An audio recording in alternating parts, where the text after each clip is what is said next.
पहली lifestyle SUV, not पहली SUV. SUVs तो काफ़ी ला चुकी है मारुति, लेकिन वो जो 4x4 लाइफस्टाइल एसयूवी, जो मर्जी आप उसको कहना चाहें, थार के कंपटीशन में प्राइसिंग ने थोड़ा डिसअपॉइंट जरूर किया होगा आज, लेकिन खैर उसकी बात भी होगी। लेकिन कमाई का अड्डा में आपका स्वागत है। मैं और हर्षिता मुंबई से और वीरू दिल्ली से जुड़ेंगे और इस समय निफ्टी में एक शानदार मोमेंटम 18,700 की तरफ बढ़ता हुआ 18,680। इनफैक्ट इस समय निफ्टी का करंट रेट दिन का हाईएस्ट लेवल।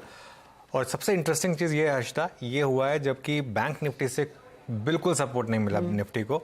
और बैंक निफ्टी पे इंडिकेशंस थे क्योंकि कल फाइनेंशियल निफ्टी की एक्सपायरी के चलते ऑलरेडी खींच दिया गया था उस इंडेक्स को लास्ट आधे घंटे में। तो आज निफ्टी लग रहा था कि बैंक निफ्टी के बिना ही शायद थोड़ा चाल चलेगा, लेकिन एफएमसीजी में शानदार तेज़ी, ऑटोज़ में ज़बरदस्त तेज़ी, mid cap index new high पर, और कल की गिरावट के बाद आईटी में एक शानदार रिकवरी। तो कुल मिलाकर एक जो बैंक निफ्टी नहीं कर पाया, बाकी सब स्टॉक्स ने मिलकर और सारे इंडिसेस ने मिलकर एक सपोर्ट किया।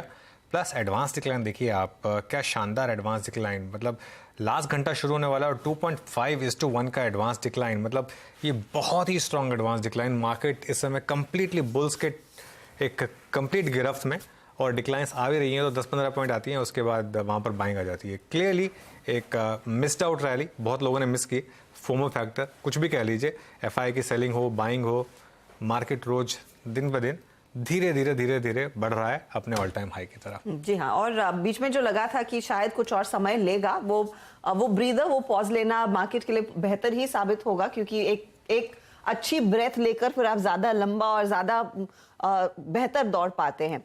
सवाल यही है, फिर क्या हम सीधे उस लाइफ हाई की तरफ बढ़ जाएंगे या फिर मौका मिलेगा सभी को पार्टिसिपेट करने के लिए, और निफ्टी बैंक भी कैचअप कर सकता है? देखिए थोड़ा तंग करेगा निफ्टी बैंक। आपको याद होगा कितना तंग किया था निफ्टी बैंक ने हमको, 8 या 9 बार वो उस लेवल तक गया था, फिर स्लिप किया था वहाँ से।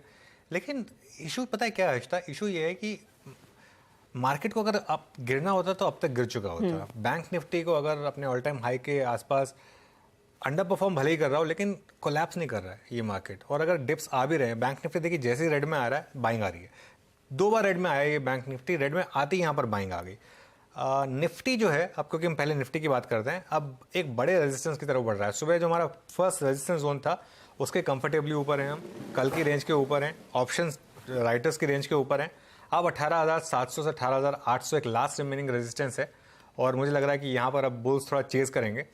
एक और चीज़, 18,700 की पुट में पुट राइटिंग स्टार्ट हो गई है, मतलब 18,600 650 में तो आप अज्यूम करेंगे कि पुट राइटिंग बढ़ेगी, लेकिन 18,700 जो हमने क्रॉस नहीं किया है वहाँ ऑलरेडी पुट राइटिंग स्टार्ट हो गई। इसका मतलब ये बहुत क्लियर है कि जो मार्केट में बुल्स हैं उनका कन्विक्शन बहुत हाई है, और उन्हें लग रहा है कि कल मार्केट को गैप अप ही मिलेगा इवन आफ्टर स्ट्रॉन्ग क्लोज, तभी आप 18,700 की पुट में राइटिंग करने की हिम्मत कर सकते हैं, जबकि आपने उस लेवल को क्रॉस भी नहीं किया है।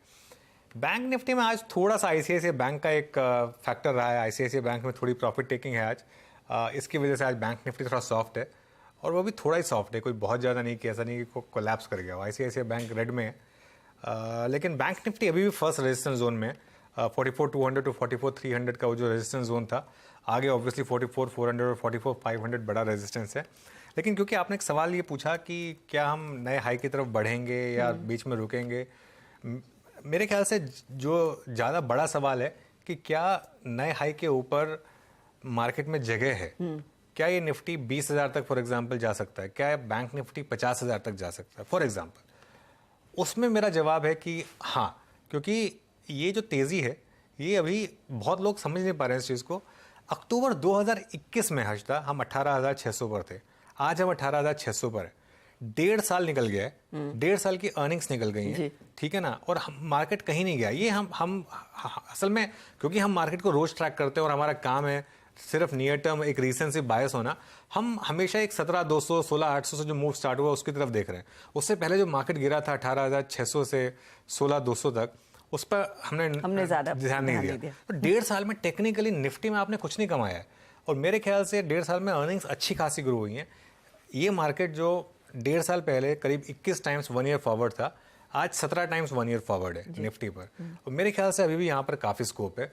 और जिस तरीके की रैलीज ऑटोज़ और एफएमसीजी में बन रही हैं, डर जरूर लगता है, लेकिन मार्केट में इस समय मोमेंटम क्लियरली इंटैक्ट है और मार्केट की लीडरशिप क्लियरली इस समय डोमेस्टिक इकोनॉमी के साथ है, तो वहीं पर रहें आप। अगर आपको इंडेक्स में डर लगता है तो इंडिविजुअल स्टॉक्स में रहें। इंडिविजुअल स्टॉक्स में खासतौर से मिड कैप और स्मॉल कैप में आपके लिए इस मार्केट में भरपूर मौके हैं। और ऑफ कोर्स आज अगर आप इंडेक्स पर नजर डालेंगे वो तो मौकों का पूरा फायदा लोगों ने उठाया भी है। जो 300 पॉइंट की तेजी देखने को मिली, जो गैप तेजी और मंदी वाले शहरों के बीच में है। वीरू, आफ्टरनून, बताइए किस तरह से पॉइज्ड है कुछ स्पेसिफिक स्टॉक्स जो इस मूव में आप कुछ लीडरशिप पोजीशन में आ रहे हैं?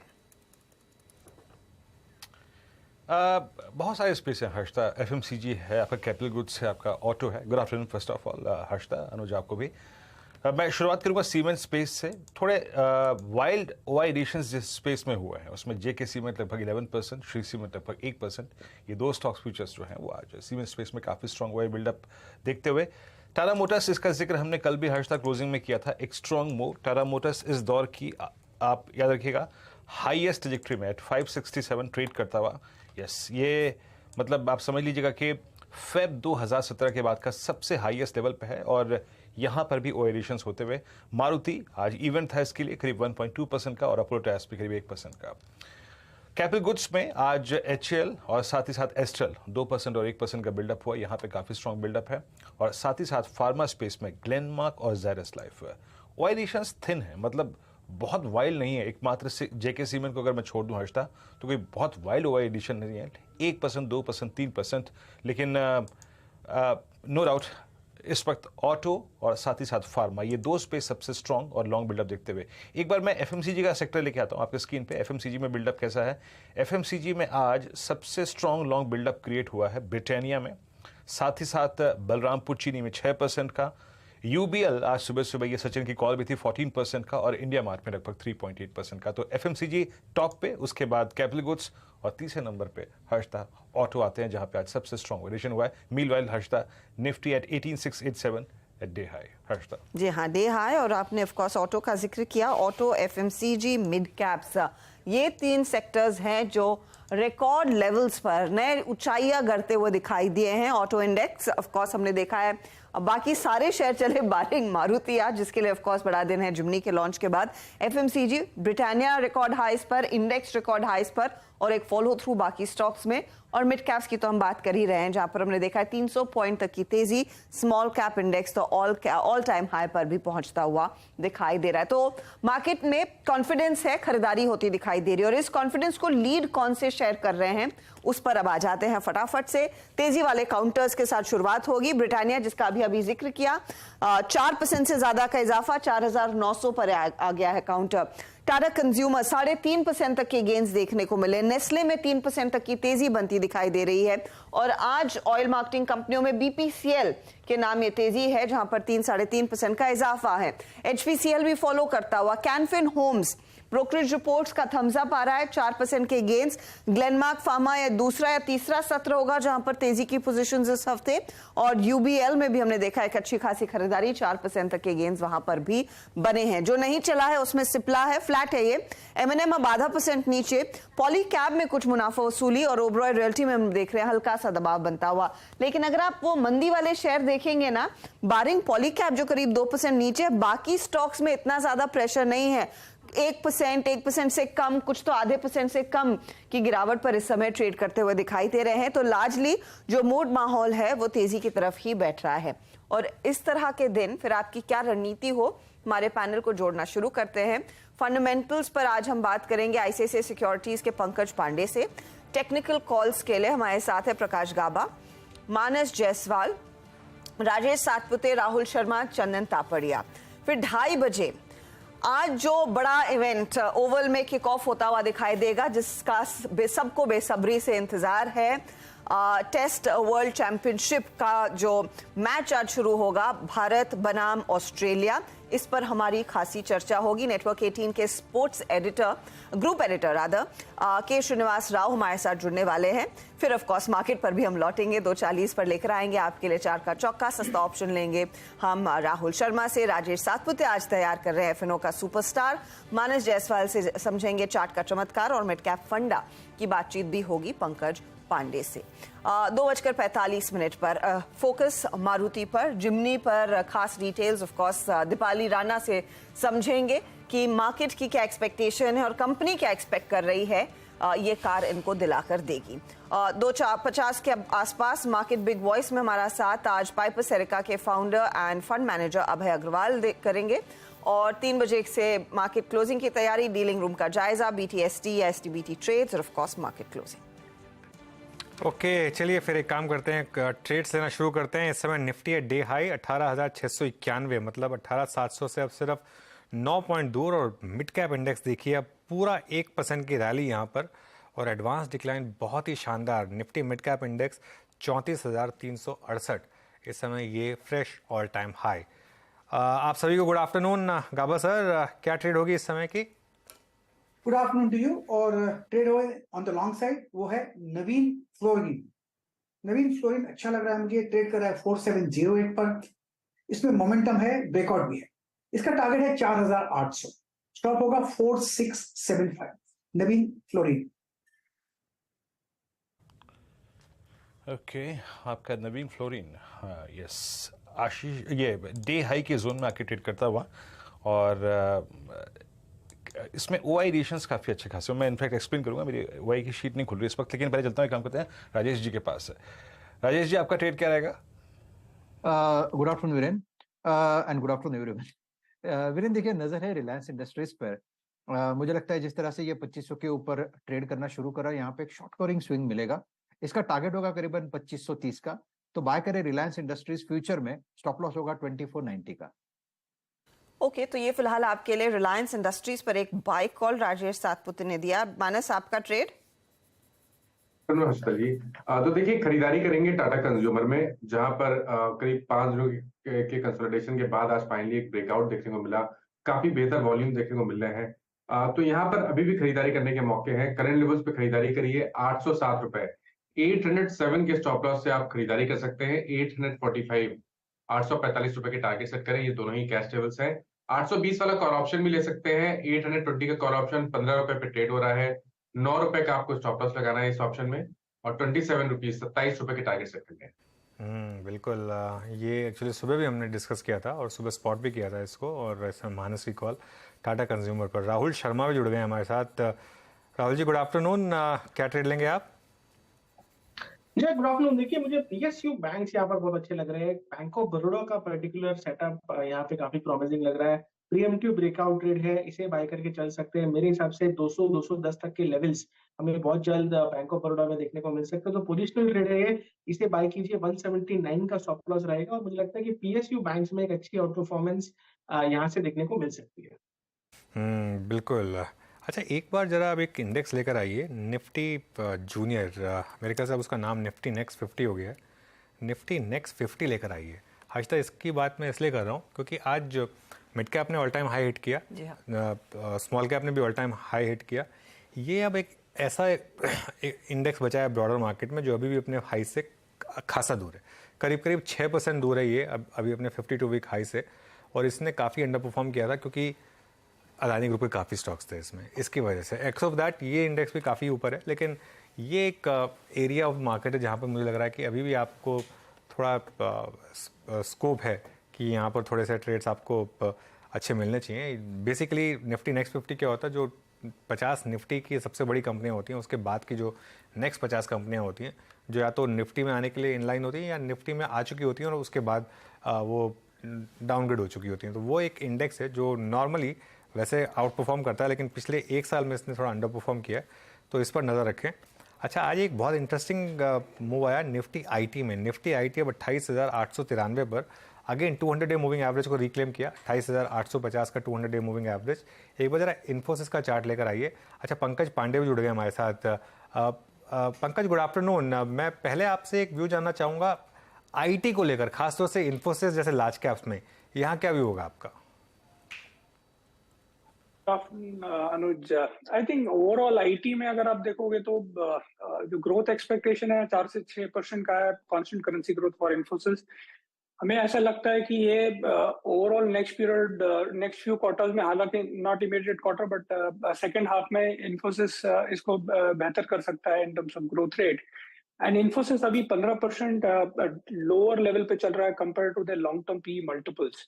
सो एक जब भी ये होगा कि जहां पे इनकी ग्रोथ थोड़ी नॉर्मलाइज होगी, क्योंकि Q1 में Q4 में ग्रोथ इनकी काफी इंपैक्टेड हो गई थी, अगर वो ग्रोथ थोड़ी नॉर्मलाइज हो जाती है 6 to 8% के आसपास में आती है, तो मुझे लगता है कि इन्फोसिस में आपको करीब एक 15% का उछाल मिल सकता है, बिकॉज ये स्टॉक की थोड़ी जरूरत से ज्यादा पिटाई हुई है, बिकॉज ये स्टॉक का with in the tier 1 IT companies में सबसे खराब परफॉर्मेंस था लास्ट क्वार्टर में। तो एक उम्मीद ये लगती है कि सेकेंड हाफ में ये stock relatively compare to other tier 1 better करना चाहिए। ओके, तो टेक्नोलॉजी में एक अपॉर्चुनिटी इन्फोसिस जैसे स्टॉक्स, और स्पेशली इन्फोसिस ने जहां पर मैक्सिमम अंडर परफॉर्मेंस दिखाई है, वहां पर अब थोड़ी सी जान में जान आती हुई करीब 1% के गेन्स बनते दिखाई दिए हैं। पंकज, आपने क्या आइडेंटिफाई किया आज हमारे लिए? So overall, I think if I have to look or talk from the sector perspective, I think cement, auto, and infra looks particularly good to me. I think auto में if I sort of look at top picks would be again Maruti plus Tata Motors. Then I think we also like the ancillary space, तो उसमें मयूर यूनिकोटर्स है, then और भी companies हैं जो कि हमें काफी पसंद है। ऑटो एंसिलरी प्लस ऑटो काफी अट्रैक्टिव लगता है, plus I think overall our sense is that even infra space में भी, क्योंकि जो हमने अप्रैल मंथ का ऑर्डरिंग एंड टेंडरिंग देखा है काफी स्ट्रॉन्ग रहा है। टिपिकली अप्रैल में ऑर्डरिंग टेंडरिंग थोड़ी सॉफ्ट हो जाती है compare to March, but I think वो इक्वली स्ट्रॉन्ग है। तो ओवरऑल फर्स्ट हाफ में हमें लगता है कि ऑर्डरिंग टेंडरिंग काफी बेटर होगी because of elections. So that way I think पूरा infrastructure as a space relatively better लगता है, जिसमें सीमेंट बेनिफिशियरी निकल के आता है, प्लस आपके और भी जो capital goods plus ancillary players निकल के आते हैं। तो I think that space also looks very attractive to us. And banking में ओवरऑल जैसे कि एक्सिस बैंक का जो एक कमेंट्री था वो काफी अच्छा लगा। तो जो एक चिंता थी बैंक में कि आपके, क्योंकि जो एनआईएम्स है फॉर एग्जांपल एक्सिस बैंक के 4% थे, जो एक्सपेक्टेशन था कि फर्स्ट 2 क्वार्टर्स में एनआईएम थोड़े डिप हो जाएंगे, और उसकी वजह से जो इनका आरओए जो वो मेंटेन कर पा रहे थे 1.8% वो मेंटेन नहीं कर पाएंगे। तो जो लेटेस्ट कमेंट्री है कि वो ओवरऑल फुल ईयर बेसिस पे एनआईएम 4% मेंटेन कर पाएंगे, एंड उसकी वजह से आरओए भी लगता है मेंटेन रहेंगे। Axis for example is trading at 1.6 times. तो कहीं ना कहीं एक इवन प्राइवेट बैंक्स में भी रिवाइवल के काफी अच्छे आसार है, बिकॉज क्रेडिट ग्रोथ अभी भी काफी अच्छी है, ओवरऑल 15% के ऊपर बनी हुई है, एसेट क्वालिटी कंसर्न नहीं है। सो बैंकिंग एक जो लग रहा था शायद वहां पे एक थोड़ा मोमेंटम आ सकता है, but relatively I think NBFCs थोड़े ज्यादा बेटर लगते हैं, बिकॉज वहां पे वैल्यूएशन गैप थोड़ा ज्यादा है। ओके, अभी आपने पंकज की डिटेल कमेंट्री सुनी specially on banks and NBFCs, लेकिन इस बीच एक इंडेक्स एक बड़ा एज क्रिएट कर रहा है, and that's I think Nifty metal. Please screen पे लेके आइएगा राजेश हतपुते जी, देखिएगा। और 6028 निफ्टी मेटल मेरे ख्याल से ये 3 फरवरी के बाद का सबसे हाईएस्ट क्लस्टर है, और 2 फरवरी की वो सबसे मेगा सेल कैंडल जिसमें 200 डेमा टूटा था, आपको याद होगा, उसमें एंटर कर चुका है। हालांकि उसमें एंटर पहले ही कर चुका था, लेकिन उसका एक डिसाइसिव पार्ट रीगेन कर चुका है। Tata steel at day high, Hindalco at day high, JSW steel at day high, एक स्विंग मिल रहा है बहुत अच्छा। टाटा स्टील प्रिफर करेंगे या जेएसडब्ल्यू स्टील, आपकी प्रिफर्ड चॉइस क्या होगी? टाटा स्टील डे हाई और एक एज काटता हुआ 110.80, वेदांता भी डे हाई पर। वीरेन जी देखिए, दोनों का जवाब है। अगर आपको ट्रेड करना है, स्विंग लेना है, तो मुझे लगता है JSW steel looks much better, क्योंकि यहाँ पे मोमेंटम अच्छा मिलता है। सुबह में मैंने दिया था सीधा सौदा पिक में से। तो देखिए, जेएसडब्ल्यू स्टील का जो टारगेट था इनिशियली हमने जो सुबह दिया था वो 725 का था, लेकिन मुझे लगता है चार्ट देख के 740 तक की जगह जेएसडब्ल्यू स्टील में हो रही है। तो यहाँ पे बाय करें, स्टॉप लॉस रहेगा 715 का। लेकिन अगर पोजिशनली कुछ है तो मुझे लगता है वो रहेगा टाटा स्टील, क्योंकि टाटा स्टील देखिए यहाँ पे फ्रेश ब्रेकआउट है, क्लस्टर के ऊपर निकल रहा है। मुझे लगता है कम से कम पोजिशनली 118 120 तक जाएगा। So it's a long with stop loss of 108 in Tata steel. Okay, आज सुबह सुबह एक स्टॉक जो हमने स्पॉट किया था और काफ़ी डिटेल में चर्चा की थी, वो था कैनफिन होम्स। अब इस समय डे हाई पर ये स्टॉक करीब 4.5% का मूव यहाँ पर। पंकज, ये एनबीएफसीज में पिछली पॉलिसी के बाद से हमने एक नॉन स्टॉप रैली देखी है।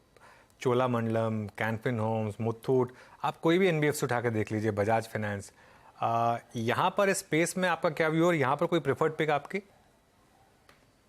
तो देखिए अनुज, कैनफिन होम्स करीब 1.9 टाइम्स एडजस्टेड बुक बेसिस पे ट्रेड करता है, 2% का आरओआई। आई थिंक जो एक रिलेटिव अट्रैक्टिवनेस आ रहा है वो इसलिए आ रहा है क्योंकि नए इनके एमडी आ चुके हैं, तो आगे जाके जो इनकी ग्रोथ ट्रेजेक्ट्री है वो बेहतर रहने की उम्मीद है. But I think with in the NBFC what we like more is M&M finance या फिर आपके एलएनटी फाइनेंस हो गया. एलएनटी फाइनेंस करीब 1.1 टाइम एडजस्टेड बुक पे ट्रेड कर रहा है, 2% आरओई दे सकता है, तो हमें लगता है कि यहाँ पे जो रूम है वो काफी अच्छा खासा है अप्रिशिएट करने का. सिमिलरली एमएनएम फाइनेंस 2.5% का आरओए है, बट जो ट्रेड करता है करीब 1.7. सो आई थिंक जैसे मैंने कि पहले भी हाईलाइट किया है, एनबीएफसीज में थोड़ा आपका वैल्यूएशन कैचअप करने का रूम ज्यादा है, एंड इसीलिए हमें लगता है कि रिलेटिव अल्फा आपको अगर मिलना होगा तो ये एनबीएफसीज में ज्यादा मिलेगा. एंड आई थिंक दूसरी प्लस पॉइंट ये है कि most of these NBFCs are typically focusing more on the retail side. जो पहले इनके होलसेल बुक वगैरह हुआ करती थी वो कहीं ना कहीं ट्रिम डाउन कर रहे हैं, and larger focus is more towards retail या फिर diversified book on the retail side.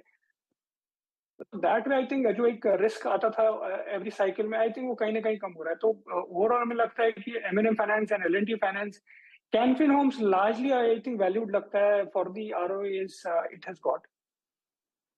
Fin Homes in fact आज की तेजी के पीछे वो ऑफ कोर्स जेफरीज की रिपोर्ट भी जो आई थी, जो बाय रेटिंग दे रही है और टारगेट 850 का दे रही है, उसको भी देखना चाहिए. लेकिन 12 महीनों में एक परफॉर्मर रहा है. एमएनएम फाइनेंस में अब तेजी के मौके ज्यादा बेहतर समझ रहे हैं पंकज. अच्छा, इस बीच यूनाइटेड ब्रूरीज पर एक व्यू लेकर आते हैं आपके लिए. 4% के गेन्स 1515 के लेवल्स पर ये स्टॉक ट्रेड करता हुआ, जो डे हाई से ज्यादा दूर नहीं है. मैं इनफैक्ट 1515 जो मेंशन कर रही हूँ ये फ्यूचर्स का रेट है. ओपन इंटरेस्ट एडिशन नेarly 15% का होता हुआ वॉल्यूम्स के साथ ये तेजी हुई है आज. गावा साहब, ऑफ कोर्स गर्मी में यूबीएल के प्रोडक्ट्स खूब बिकते हैं, लेकिन चार्ट्स पर अब ये जो मूव आया है, क्या इसे किस तरफ ले जाएगा? क्या 1600 और फिर इवेंचुअली आपको लग रहा है या अपने ऑल टाइम हाइस की तरफ जा सकता है? ऑफ कोर्स 300 रुपए का गैप है उधर भरने के लिए. बिल्कुल भर सकता है. Basically at the lower levels United breweries में बहुत अच्छा बेस बना है, बहुत ही अच्छा बेस बना है, और उसके बाद एक ब्रेकआउट मिला है, और ब्रेकआउट मिला आज 1475 के आसपास. ये एक दिन का ब्रेकआउट नहीं लगता, ये अपने मिलना चाहिए. ट्रेड करा है 1506. कहां तक रीजनेबल टारगेट है? मुझे लगता है 1620 टू 1650 ये एक रीजनेबल टारगेट है. एक बार वहां चला जाए तो फिर ऑल टाइम हाई जो रिसेंट हाई देखा 1800 का, वो भी दूर नहीं है. लेकिन मेरे ख्याल से 1620 टू 1680 ये एक जोन है, वहां तक जाना चाहिए United Breweries. Good pick, good spot. तो इनफैक्ट ये स्पॉट तो किया था सचिदानंद ने सुबह में और उनके टारगेट्स भी अचीव हो गए.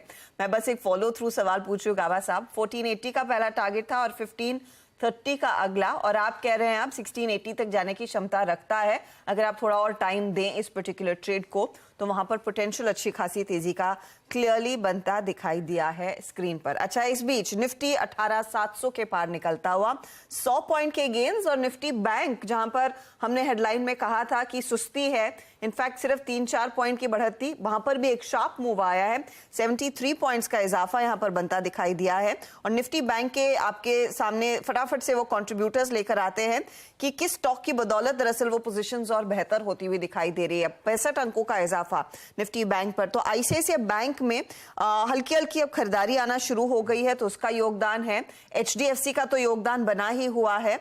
एसबीआई और इंडसइंड बैंक में भी हमने देखा है थोड़ी सी खरीदारी की पोजीशंस बनती हुई. 18700 जो क्रॉस हुआ है हर्षिता, ये बहुत इंपॉर्टेंट है, क्योंकि अब अगर इसके ऊपर आप टिक गए, 10-15 मिनट और टिक गए अगर आप इसके ऊपर, तो जो बाकी की शॉर्ट कवरिंग है वो फिर फोर्स पकड़ेगी, क्योंकि सबके स्टॉप लॉसेस जो हैं वो 18700 पर ही प्लेस थे.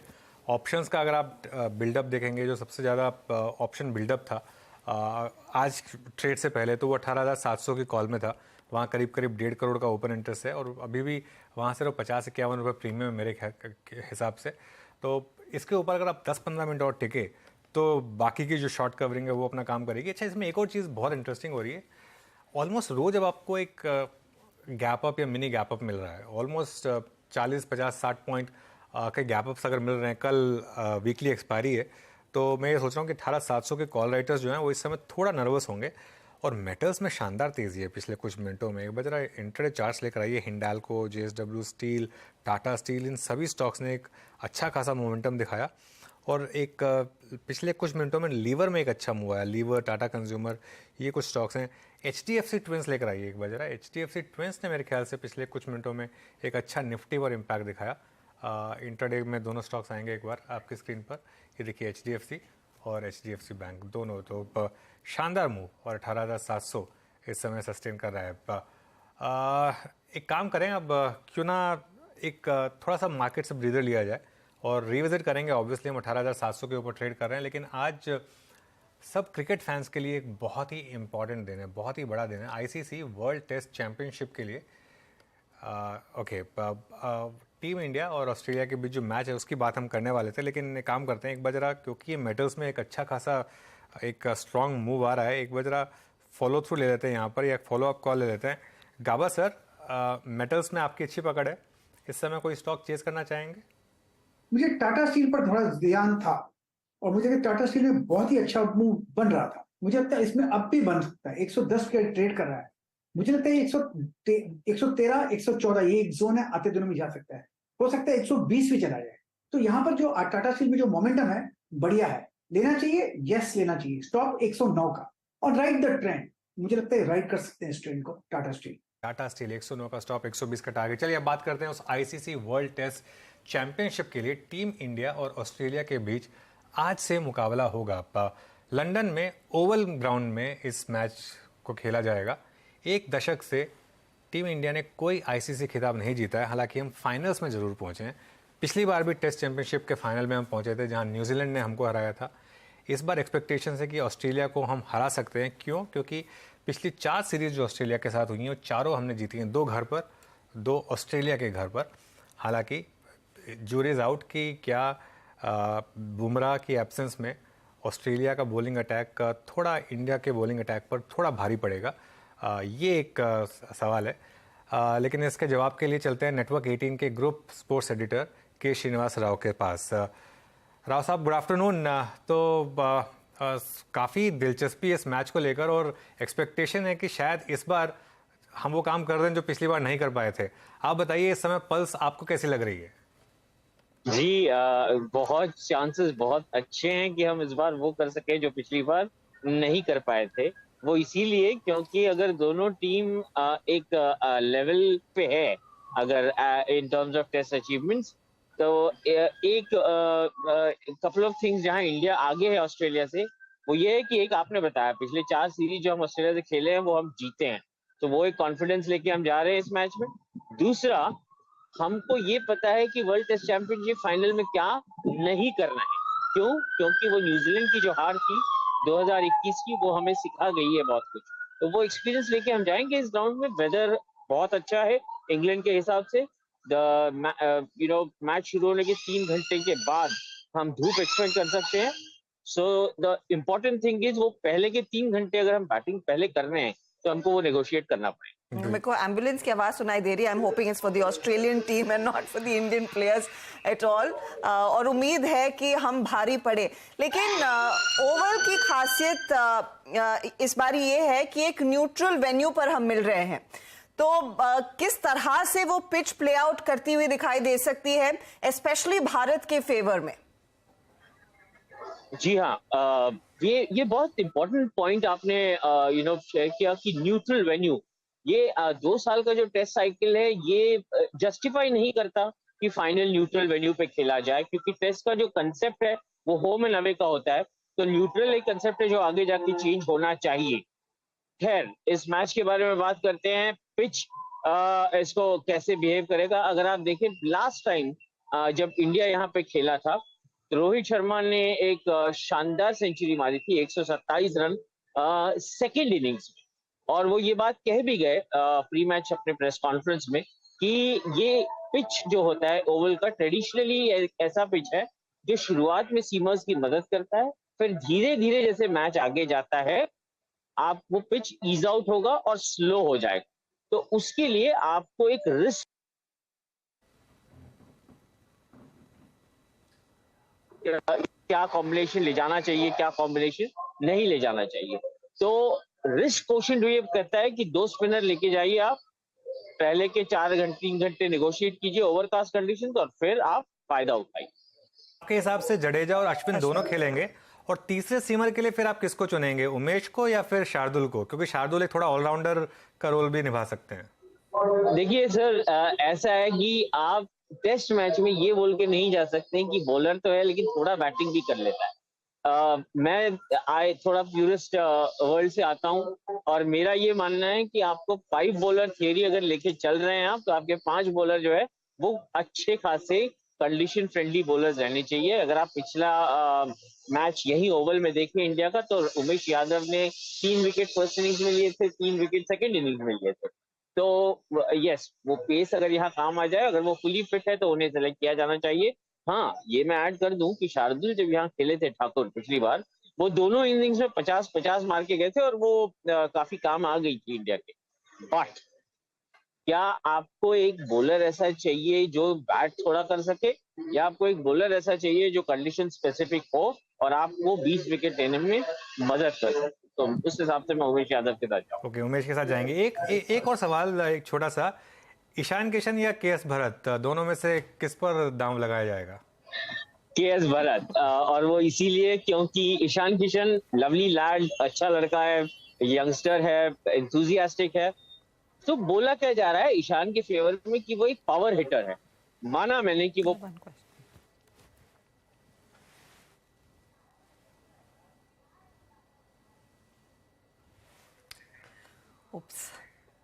लगता है वहां पर थोड़ी सी नेटवर्क का ड्रॉप हो रहा है, लेकिन श्रीनिवास राव खुद ओवल में ऑफ कोर्स उस मैच को एंजॉय करते हुए दिखाई देंगे।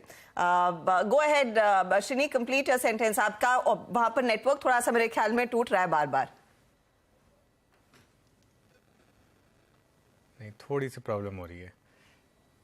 चलिए, कोई नहीं। राव साहब, आप अगर हम मुझे सुन पा रहे हैं तो जुड़ने के लिए बहुत बहुत शुक्रिया। और अब बस मैच शुरू होने वाला है, तो मैं ऑब्वियसली अब आपको ज़्यादा देर तक होल्ड करके नहीं रखेंगे, और 3 बजे बस आधे घंटे मैच शुरू हो जाएगा और वो टॉस भी होने वाला है। तो आप जाइए, मैच एंजॉय करिए और हम आपसे फिर बाद में बात करेंगे। फिलहाल वापस आते हैं मार्केट के ऊपर। मैं एक चीज पूछने वाली थी, क्योंकि मुझे याद है जब ये रहाणे की वापसी की बात हुई थी, उसको लेकर क्या उत्साह रहेगा या नहीं? Because I remember last time उन्होंने बहुत ही कमाल का परफॉर्मेंस दिखाया था, फिर आउट ऑफ फॉर्म गए, लेकिन अच्छे रेस्ट होकर आएंगे। मैं बताऊं, रहाणे को टीम से नहीं निकालना चाहिए था, क्योंकि देखिए रहाणे ने उस समय टीम को संभाला था जब विराट कोहली वो टीम छोड़कर जब ऑस्ट्रेलिया से वापस आए थे।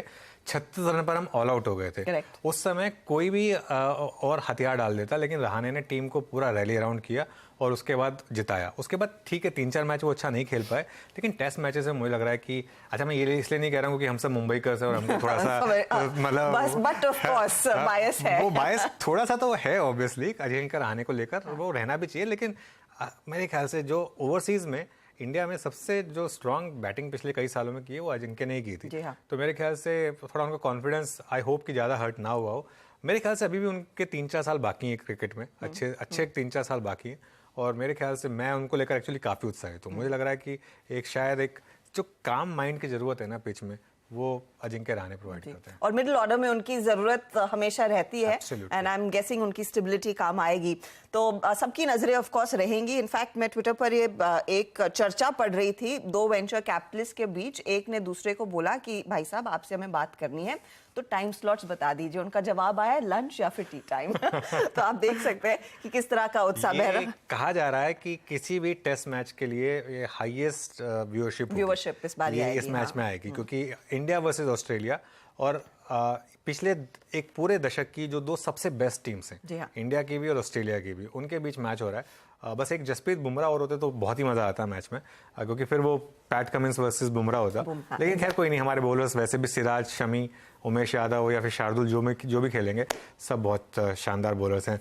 18,700 पर अभी भी इंटैक्ट, तो ज़्यादा हमने कुछ मिस किया नहीं। हाँ, एक्चुअली मुझे वो अच्छा लग रहा है कि मार्केट एकदम स्टिकी है, और स्टेबिलिटी जिस तरह से रहाणे ऐड करते हैं वो इंडेक्स में भी देखने को मिल रही है। पंकज, किसी खास प्लेयर पर नजरें हैं क्या आपकी आज? So for example I think जो ओवरऑल ऑटो स्पेस अच्छा लग रहा है, तो उसमें एक हमें गेब्रियल काफी अच्छा लगता है। यहाँ पे टारगेट प्राइस हमारा 225 है। ये सबसे टॉप 10 प्लेयर है शॉक एब्जॉर्वर में, तो इवन अगर ईवी का डिसरप्शन आता है तो इस कंपनी को कुछ खास फर्क पड़ता नहीं है। प्लस जो ओवरऑल एक्सपेक्टेशन हमें कि इसकी जो ग्रोथ रेट होगी वो बेटर रहने की उम्मीद है, तो 10 से 11% का टॉप लाइन ग्रोथ, एंड चूंकि मार्जिन 7 का 8% होगा, तो ओवरऑल जो बॉटम लाइन ग्रोथ था करीब 20% होगी। करीब ये 13-14 के मल्टीपल पे ट्रेड करता है, डेट फ्री कंपनी है। सो एंड प्लस जितने भी आपके नए ईवी कंपनीज हैं, चाहे वो ओला हो या एथर हो या हीरो इलेक्ट्रिक हो, सबको सप्लाई करता है। प्लस इनका 12% जो रेवेन्यू है वो सीवी और रेलवे से आता है, तो इवन वंदे भारत ट्रेन में भी इनके शॉक एब्जॉर्बर जाते हैं। तो ओवरऑल ये कंपनी हमें रिलेटिवली अच्छी लगती है एंड काफी कोई बड़ा प्राइस परफॉर्मेंस आया नहीं है, बट आगे आके हमें लगता है कि इसके नंबर्स बेटर आएंगे। लास्ट क्वार्टर में भी नंबर्स इसके ठीक ठाक थे। सो आगे आके ये कंपनी हमें relatively with in the auto ancillary space काफी बेटर लगती है। पंकज जी का समर्पण हर्षदा मैच में कम है थोड़ा सा और बाजार पे ज़्यादा है। गैब्रियल उनकी टॉप चॉइस है। हर्षदा ने प्रश्न में से पंकज जी पूछा था आपके प्रेफर्ड प्लेयर पर, बट कोई बात नहीं, कोई दिक्कत की बात नहीं है। मीनवाइल एक अच्छी खबर यह है कि भारत को उसके मुरीद के मुताबिक आई थिंक जो बॉलिंग है वो करने का मौका मिला है।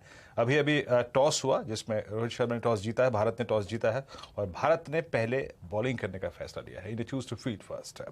खैर, best of luck team India.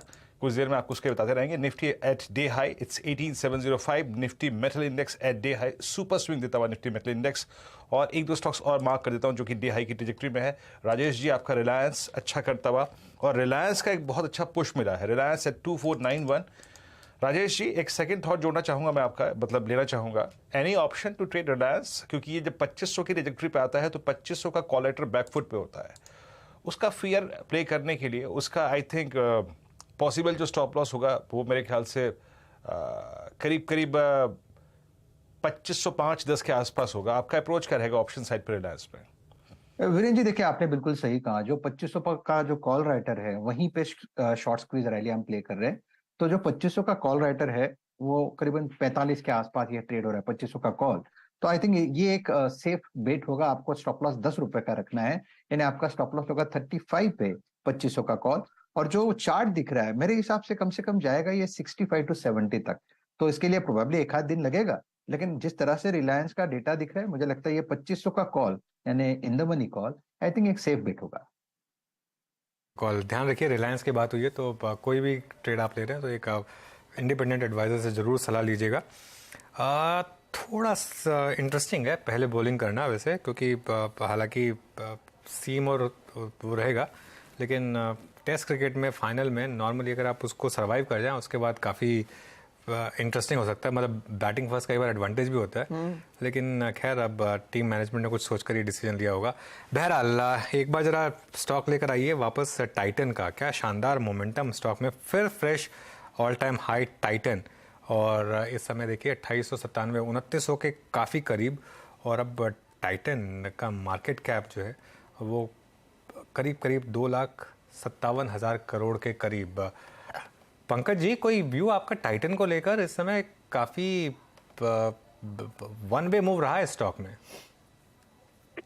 जी बिल्कुल अनुज जी। सो आई थिंक टाइटन में हमारा टारगेट प्राइस 3240 का है एंड आई थिंक ये एक अकेला कंजम्पशन साइड में कंपनी है जहां पे कोई पैन इंडिया कंपटीशन नहीं है, जो कि एक्सपेंसिव ट्रेड करता है, 55 से 60 के बीच में मल्टीपल में ट्रेड करता है and probably only company which is guiding कि भैया उनके जो 2023 के टॉप लाइन है उससे वो 2.5 गुना कर पाएंगे तो 2027-28 तक तो करीब 17-18% कैगर का ग्रोथ रेट का बात करते हैं।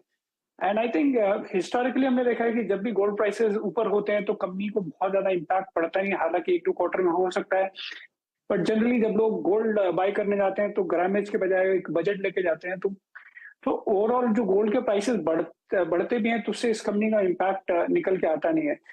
एंड इंडस्ट्री अगर आप देखेंगे तो 3 लाख करोड़ के ऊपर बढ़ी है और जो सबसे बड़ा प्लेयर है जो कि टाइटन है, आई थिंक इनका मार्केट शेयर अभी भी सिंगल डिजिट या लो डबल डिजिट में है, तो काफी हेडरूम है इस कंपनी के लिए ग्रो करने के लिए। I think big consumption item में अगर आप कोई देखें तो टाइटन एक है, बाकी आई थिंक जितने भी एफएमसीजी और पेंट कंपनीज हैं आई थिंक कहीं ना कहीं वो वहां पे आपको आउटलुक थोड़ा डिफिकल्ट लगता है लंबा सोचना। आई थिंक टाइटन में आई थिंक उस तरीके की कोई इश्यूज नहीं है। कि अच्छा टीम कंफर्म हो गई है। हम ये सोच रहे थे कि हर्षदा शार्दुल या उमेश में से किसको खिलाया जाएगा। दोनों को खिला रहे हैं। अश्विन को नहीं खिला पा रहे हैं क्योंकि पहले टॉस जीता, एक तो पहले बॉलिंग कर रहे हैं, तो ऑब्वियसली फिर अश्विन की मतलब टफ है, बहुत टफ कॉल है, क्योंकि अश्विन जैसा जो मतलब एक बॉलर है इंडिया के लिए बहुत इतना अच्छा किया जिसने, लेकिन मैं actually I was looking forward to seeing him. I was looking forward to seeing him as well, लेकिन क्योंकि काफ़ी क्लाउडेड है और काफ़ी सीम फ्रेंडली विकेट है एटलीस्ट, तो अश्विन को लेने में प्रॉब्लम ये होगी कि आप उसको सिर्फ एक ही इनिंग्स में यूज़ कर सकते हैं, सेकंड इनिंग्स में। सेकंड इनिंग्स में हम जरूर अश्विन को मिस करेंगे, इसमें तो कोई डाउट नहीं है, लेकिन फर्स्ट इनिंग्स में होप आपकी ये होगी कि आप 4 सीमर्स लेकर जा रहे हैं, वो आज की आज काम कर देंगे। पहला सेशन बहुत इंपॉर्टेंट है, अगर न्यू बॉल को यूज़ नहीं कर पाए और वो सीमिंग वो टॉस का एडवांटेज नहीं उठा पाए, 4 विकेट लेने होंगे पहले सेशन में। हाँ। तभी बात बनेगी। अगर 4 विकेट नहीं ले पाए पहले सेशन में तो ये फिर टॉस जीतकर बॉलिंग करना थोड़ा नेगेटिव हो सकता है इसके लिए। लेकिन अश्विन नहीं है, शार्दुल और उमेश दोनों खेलेंगे और विकेट कीपर केएस भरत है। एक कुछ थॉट था कि शायद ईशान को ले जाएं क्योंकि वो ऋषभ पंत वाला एक फैक्टर जो था, एक्स फैक्टर, लेकिन नहीं, ठीक किया मैनेजमेंट ने। आई थिंक थोड़ा एक्सपीरियंस चाहिए था यहाँ पर। अब all the best, actually all the best team India, और ऑफ कोर्स बॉलर्स और फील्डर्स पर ज़्यादा अब नजरें रहेंगी कि उनका प्रदर्शन कितना टाइट रहता है ऑस्ट्रेलिया के सामने। याद रखिएगा, पहले गेंदबाजी दरअसल भारत कर रहा है इस टेस्ट मैच में, और कुछ ही देर में, इनफैक्ट 10-15 मिनटों में वो मैच शुरू होता हुआ दिखाई देगा। लेकिन भारत में तेजी का गेम तो वैसे भी चल रहा है, और 1-2 ट्रेड्स हम आपकी स्क्रीन पर लेकर आते हैं जहां पर अच्छी खासी खरीदारी बनती दिखाई दी है। एस्कॉट्स कुबोटा, आपको याद होगा बिक्री के आंकड़े आए उससे पहले हम इसकी चर्चा कर रहे थे, उसके बाद थोड़ा सा शांत था और परफॉर्मेंस इसका बुरा नहीं था। 1-1.5% का इजाफा, ओपन इंटरेस्ट एडिशन देखने को मिल रहा है। राहुल शर्मा, एस्कॉट्स जैसे ट्रेड्स में क्या तेजी की पोजीशंस आप आगे और बढ़ती हुई देख रहे हैं? जी हर्षदा जी, देखिए ऑटो सेक्टर में काफी अच्छी मजबूती बनी हुई है, और टू व्हीलर खास करके एस्कॉट्स में मुझे लगता है कि यहाँ पर एक पोल एंड फ्लैग पैटर्न का ब्रेकआउट है, जिसके प्रोजेक्शंस हमें तकरीबन 2350 तक ले जाते हैं। तो पोजिशनली मुझे लगता है यहाँ पर काफी अच्छा सेटअप है। इनफैक्ट शॉर्ट टर्म में अच्छा मोमेंटम रहेगा, तो इसे बाय करके चलने की राय रहेगी। 2170 का स्टॉप लॉस लगाया, मुझे लगता है कि एस्कॉट्स में एक फॉलो अप बाइंग का राउंड यहाँ पर देखने को मिल सकता है। एस्कॉट्स 2200 करीब 39 के जोन में आके ट्रेड करता हुआ। टाटा स्टील का वो ट्रेड अब करीब समझ लीजिएगा 111.30 पे हो गया, 110 पे बात हुई थी। और काउंटर्स लेके आइए टाटा मोटर्स, जिसमें आज स्ट्रॉन्ग वेरिएशन था, इस दौर के हाईएस्ट क्लस्टर पे आके ट्रेड कर रहा है, अच्छा मुंह देता हुआ। मानस, टाटा मोटर्स पे कोई थॉट? आज मारुति हल्का सा बैकफुट पे आ गया, बट ऑल्दो मारुति बैकफुट पे थोड़ा सा आया, बट अभी भी अच्छा वेरिएशंस डिप में इसमें हो रहा है। माइनस 566 पे ये क्लियर कट ब्रेकआउट है और ये फ्लैग का ब्रेकआउट है, और जिस पैटर्न पे बाजार ने काफ़ी पैसा बनाया है। और अब 2 हाइज है जो अब ड्यू है, एक तो 603 का जो कि अप्रॉक्सीमेटली प्लेस्ड है यहाँ से करीब 35-38 रुपए ऊपर, और उसके बाद 611 का। इसको प्ले करने के लिए कोई कॉल ऑप्शन ग्रैब करना चाहिए मानस? आपका कंडीशन है क्या इस पे इस वक्त? देखिए, बहुत ही स्ट्रॉन्ग चार्ट्स हैं, काफी बार रिकमेंड किया पिछले 5-6 सेशन में, और अभी भी स्टॉक में बहुत स्ट्रेंथ है। बिल्कुल सही आपने बोला कि 600 के लेवल्स को टेस्ट करने का पोटेंशियल स्टॉक में है, तो अभी भी खरीदारी करनी चाहिए। जो इंटरडे में एक डिप मिला है उसमें भी खरीदारी करने की राय रहेगी। आई थिंक 600 रुपए के टारगेट के लिए आप एक ऑप्शन में एक ट्रेड ले सकते हैं, 570 वाला कॉल ऑप्शन, जो कि 14 रुपए 14 रुपीज पे ट्रेड हो रहा है। वहां पर 9 रुपए का स्टॉप लॉस लगा के खरीदारी करिए, 25 रुपए के टारगेट आपको देखने को मिल सकते हैं। ओके, चलिए फिर अब एक काम करते हैं, मारुति की बात कर लेते हैं। मारुति ने अपनी मच अवेटेड एसयूवी कार जिमनी की कीमत का ऐलान कर दिया है। जिमनी की कीमत 12.74 लाख से शुरू होगी। ज़्यादा जानकारी के लिए चलते हैं दीपाली राणा के पास। Deepali, good afternoon. प्राइसिंग थोड़ी अग्रेसिव? प्राइसिंग अग्रेसिव है। एक्सपेक्टेशंस थी कि 10 से 11 लाख के बीच में प्राइस स्टार्ट हो सकता है, लेकिन अगर हम कंपटीशन से कंपेयर करें तो एक वाइबल प्राइसिंग भी इसको कह सकते हैं, क्योंकि जिमनी आपको 2 ट्रिम्स में मिलती है, जीटा और अल्फा, और जो तमाम वेरिएंट्स हैं जिमनी के वो सभी 4x4 में आते हैं। इसीलिए जो इसकी प्राइसिंग है वो 12,74,000 से शुरू हो रही है, क्योंकि जो इसका सीधा कंपटीशन है वो थार से है। और थार में ऑल्दो आपको पावर ट्रेन चॉइसेस तो काफी सारी मिलती हैं, फिर चाहे वो 1500 सीसी डीजल हो, 2200 सीसी डीजल हो, या फिर 2000 सीसी पेट्रोल हो, लेकिन वहां पर कीमत आपको 4x4 वेरिएंट के लिए ज्यादा चुकानी होगी। थार में आपको 4 व्हील ड्राइव के साथ साथ रेयर व्हील ड्राइव और 4x2 का ऑप्शन में मिलता है। तो अगर आप कंपेयर करेंगे जिमनी वर्सेस थार को, तो जिमनी में जो आपको 4x4 वेरिएंट है उसके लिए चुकाने होंगे 12,74,000 रुपए एटलीस्ट। लेकिन अगर आप थार में जाएंगे और पेट्रोल वेरिएंट में 4x4 ऑप्शन को चुनेंगे तो उसकी कीमत अग्रेसिव हो जाती है, और उसकी कीमत लगभग 14.5 लाख रुपए है। तो एक तरीके से देखा जाए तो थार के मुकाबले 4x4 ऑप्शन के साथ जिमनी 2 लाख रुपए सस्ती है। ऑल्दो थार का और अलग है। थार में आपको ज्यादा इंजन कैपेसिटी मिल रही है, इसमें 1500 सीसी पेट्रोल है, थार में आपको 2000 सीसी पेट्रोल मिलता है, तो यानी पावर आपको डेफिनेटली थार में ज्यादा मिलती है। लेकिन अगर जिमनी की बात की जाए तो इंटरेस्टिंग ये है 30,000 बुकिंग्स से ज्यादा कंपनी इसकी रिसीव कर चुकी है। अभी डीलरशिप्स पर ये गाड़ियां पहुंची हैं और आज से इनकी डिलीवरीज शुरू हो जाएगी। और हमने डीलर से भी यहाँ पर बातचीत की और जानकारी ये मिली कि जो इसका टॉप एंड वेरिएंट है जो कि 15 लाख के आसपास का है, ऑन रोड 18 लाख के आसपास पड़ा है, उसकी बुकिंग सबसे ज्यादा अब तक हुई है। ऑल्दो स्पेस और फीचर्स के मामले में थार के सामने जिमनी को एक अपर हैंड मिलता है, लेकिन अगर आप वेरियस पावर ट्रेन ऑप्शंस की बात करें, गियर बॉक्स चॉइसेस की बात करें या पावर की बात करें तो यहाँ पर थार बाजी मारती है। दीपाली, क्योंकि आपने कहा अब तक 30,000 बुकिंग्स आ चुकी हैं और कंपनी ने क्लियरली कहा था कि FY24 में अपना 25% तक SUV मार्केट शेयर ले जाना चाहते हैं। रिसेंटली हमने फ्रॉन्क्स देखी, ब्रेजा को रिवैम्प करके मार्केट में उतरता देखा है। क्या जिमनी इस 25% के टारगेट तक कंपनी को ले जाएगी? डेफिनेटली ऐसा हो सकता है क्योंकि कंपनी इन्हीं 4 गाड़ियों पर बेट कर रही है। अगर हम एसयूवी पोर्टफोलियो की बात करें, फिर चाहे वो फ्रॉन्क्स हो, ब्रेजा, हाई राइडर इनफैक्ट एक और इम्पोर्टेंट प्रोडक्ट है इसी पोर्टफोलियो से, जिसके बुकिंग नंबर्स, जिसके सेल्स नंबर्स, वॉल्यूम नंबर्स काफी अच्छे हैं। लेकिन हाँ, जिमनी से जरूर एक्सपेक्ट कर सकते हैं, क्योंकि जब हम सारे डेटा और फैक्ट्स पर कंपेयर करते हैं तो ओवरऑल एक डिसेंट पैकेज ये बनकर निकल रहा है और खासतौर से उन कंज्यूमर्स को अट्रैक्ट कर सकता है जो एक फैमिली कार खरीदने की सोच रहे हैं और एक ऑफ रोडर की भी इच्छा रखते हैं, तो वो जिमनी को जरूर प्रेफर करेंगे। और उसी तरीके के कस्टमर्स इनफैक्ट आए भी हैं जिन्होंने ये बुकिंग कराई है, क्योंकि थार में आपको प्रैक्टिकलिटी के साथ, स्पेस के साथ कॉम्प्रोमाइज करना पड़ता है। पावर तो आपको डेफिनेटली काफी अच्छी मिलती है। तो आई एम श्योर ऐसा हो सकता है कि जिमनी उस टारगेट में हेल्प करे, लेकिन देखना होगा एक्चुअल में जब नई नई गाड़ी लॉन्च होती है तो इनिशियल नंबर्स, जो बुकिंग नंबर्स होते हैं वो अच्छे होते हैं। अगले 2-3 महीने में स्पेशली पिक्चर क्लियर होगी कि जिमनी को एक्चुअल बायर्स कितने मिल रहे हैं। लेकिन प्राइसिंग, बेस प्राइसिंग थोड़ी सी अग्रेसिव साइड पर जरूर है, क्योंकि मारुति से आप कॉम्पिटिटिव प्राइसिंग एक्सपेक्ट करते हैं। बट अगर आप थार से कंपेयर करेंगे तो 2 लाख रुपए आपको सस्ती मिल रही है 4x4 ऑप्शन के साथ। दीपाली, ऑब्वियसली आपने जैसा कहा 2 महीने में पिक्चर क्लियर होगी, लेकिन प्राइमा फेसी क्या इस कार को लेकर काफी वेटिंग रहने वाली है या फिर इजीली अवेलेबल होगी ये? अब तक जिन्होंने बुकिंग्स कराई हैं उनको तो इमीडिएटली डिलीवरी मिल रही है, लेकिन अभी यहाँ पर हमारी डीलर से बातचीत हो रही थी, उनका कहना यह था कि जो इनिशियल अलॉटमेंट डीलर्स को किया जा रहा है वो थोड़ा सा टाइट आगे रहने वाला है। हो सकता है 500 यूनिट पर डीलर यहाँ पर कंपनी अलॉट करने का प्लान कर रही है, तो वेटिंग तो हो सकती है। वेटिंग पीरियड इसीलिए क्योंकि जो इसका प्रोडक्शन कंपनी ने इनिशियली प्लान किया है वो उतना अग्रेसिव नहीं है, लेकिन थार के मुकाबले कम रहेगा। अगर आप थार के साथ जाएंगे तो वहां पर आपको 1 साल, 1.5 साल तक की वेटिंग मिल रही है, वेरिएंट टू वेरिएंट। कम से कम 1 साल की वेरिएंट तो आपको थार में मिल ही रही है, लेकिन उसके मुकाबले इसका वेटिंग पीरियड कम रहेगा। इनिशियली तो डिलीवरीज इमीडिएटली मिल रही है, लेकिन एक्सपेक्टेशंस है कि यहाँ पर भी 4 to 6 मंथ्स का वेटिंग आगे जाते हुए रहेगा। दीपाली, शुक्रिया जुड़ने के लिए। और दिखने में खैर कार अच्छी लग रही है वैसे। ये वो हो गई बात मारुति की, जिमनी की। पंकज, मारुति को लेकर क्या व्यू होगा, क्योंकि एक वन वे रैली हमने देखी है स्टॉक में, ऑलमोस्ट लाइफ टाइम हाई पर है अभी stock.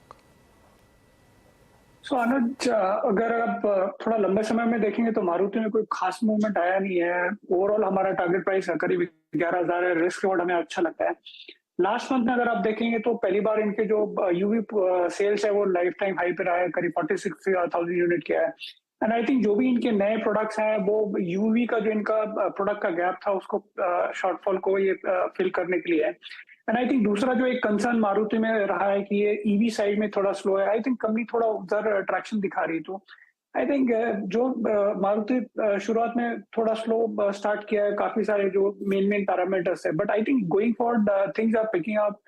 And I think pricing को लेके ओवरऑल अगर आप डिमांड की तरफ से देखें तो जितने भी टॉप एंड मॉडल्स हैं उनकी डिमांड काफी बेहतर निकल के आ रही है। तो आई थिंक मारुति की जिमनी की प्राइसिंग थोड़ी हायर भी है, तो आई थिंक तो बहुत नेगेटिव नहीं लेता मैं। नेक्स्ट 1 क्वार्टर आई थिंक थोड़ा चैलेंजेस रहने वाले, बिकॉज कंपनी ने हाईलाइट किया है कि चिप इश्यूज हैं, तो प्रॉब्ली नंबर्स उतने स्ट्रांग नहीं आएंगे। But I think second half onwards, ideally our sense is that Maruti, both in terms of volume plus also in terms of price performance, should pick up. Okay, चलिए अब एक काम करते हैं, 4 का चौका की शुरुआत कर लेते हैं और सबसे पहले सस्ता ऑप्शन लेंगे राहुल शर्मा से। राहुल जी, बताइए आपकी ट्रेड। या देखिए, बैंक निफ्टी के कॉल ऑप्शन का जाना चाहूंगा मैं। बैंक निफ्टी का 15 जून की एक्सपायरी वाला जो 45,000 का कॉल ऑप्शन है, उसको बाय करके चलने की राय रहेगी। तकरीबन 68 रुपए के आसपास चल रहा है, इसे 65 से 70 की रेंज में बाय करें।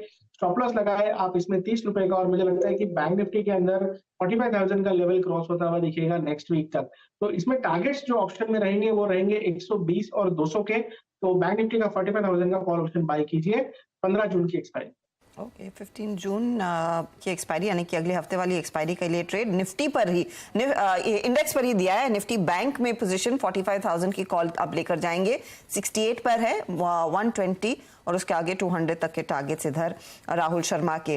राजेश, आपका एफनो सुपरस्टार? देखिए, मेरी नजर है सीमेंस पे, इनफैक्ट इस सेक्टर पे नजर है। और आज अगर सीमेंस देखे तो सीमेंस में एक बढ़िया ब्रेकआउट हुआ है, रेंज ब्रेकआउट हुआ है। पिछले 8-10 दिन का जो कंसोलिडेशन था, इसके ऊपर ये ट्रेड करना शुरू किया और मेंटेन कर रहा है। मुझे लगा था एक बार प्रॉफिट बुकिंग आती है क्या, लेकिन नहीं, इसने मेंटेन किया। सो आई थिंक यहाँ पे जो टारगेट अनफोल्ड हो रहा है वो कम से कम 3,700 का होगा। तो करंट लेवल से कम 40-50 रुपए का मूव मिलना चाहिए सीमेंस में।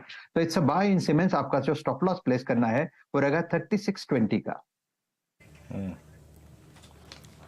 ओके, सीमेंस सुबह बात भी थी इस स्टॉक पे, अच्छा पिक भी किया था हमने से। और अब चलते हैं चार्ट के चमत्कार मानस जी के पास। मानस, क्या पिक कर रहे हैं आप? वीरेन जी, देखिए सबसे ज्यादा स्ट्रेंथ इस टाइम तो मेटल में ही लग रही है। बहुत सारे स्टॉक डिस्कस किए, लेकिन स्टील अथॉरिटी, जहां पर काफी समय से हम कंसोलिडेशन देख रहे हैं कि रेंज में स्टॉक ट्रेड कर रहा है, लेकिन आज के पैटर्न तो बता रहे हैं कि शायद स्टॉक अब तैयार है एक अप मूव के लिए, क्योंकि 200 मूविंग एवरेज के ऊपर अब ट्रेड करने लगा है। शायद यहाँ पर अगर पोजिशनल बेसिस पे बात करें तब शायद आपको 90-92 तक के भाव भी देखने को शायद मिल जाएंगे। लेकिन एक ट्रेडिंग का अगर नजरिया हो तो 83.60 ये कैश टेबल से, वहां स्टॉप लॉस लगा के खरीदारी करनी है। 86.50 के टारगेट के लिए दोनों ही कैश टेबल्स हैं।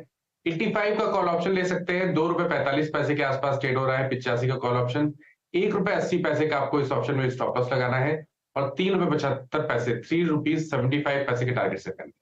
ओके, तो ये फिलहाल आपके लिए सेल बाय साइड का ट्रेड 85 का कॉल लेकर जा सकते हैं। अगर आप सीधे फ्यूचर्स में खरीद रहे हैं तो 90-92 तक के लेवल्स भी देखने को मिलेंगे। ये है मानस का पिक। पंकज, आपका पिक क्या रहेगा मिड कैप फंडा?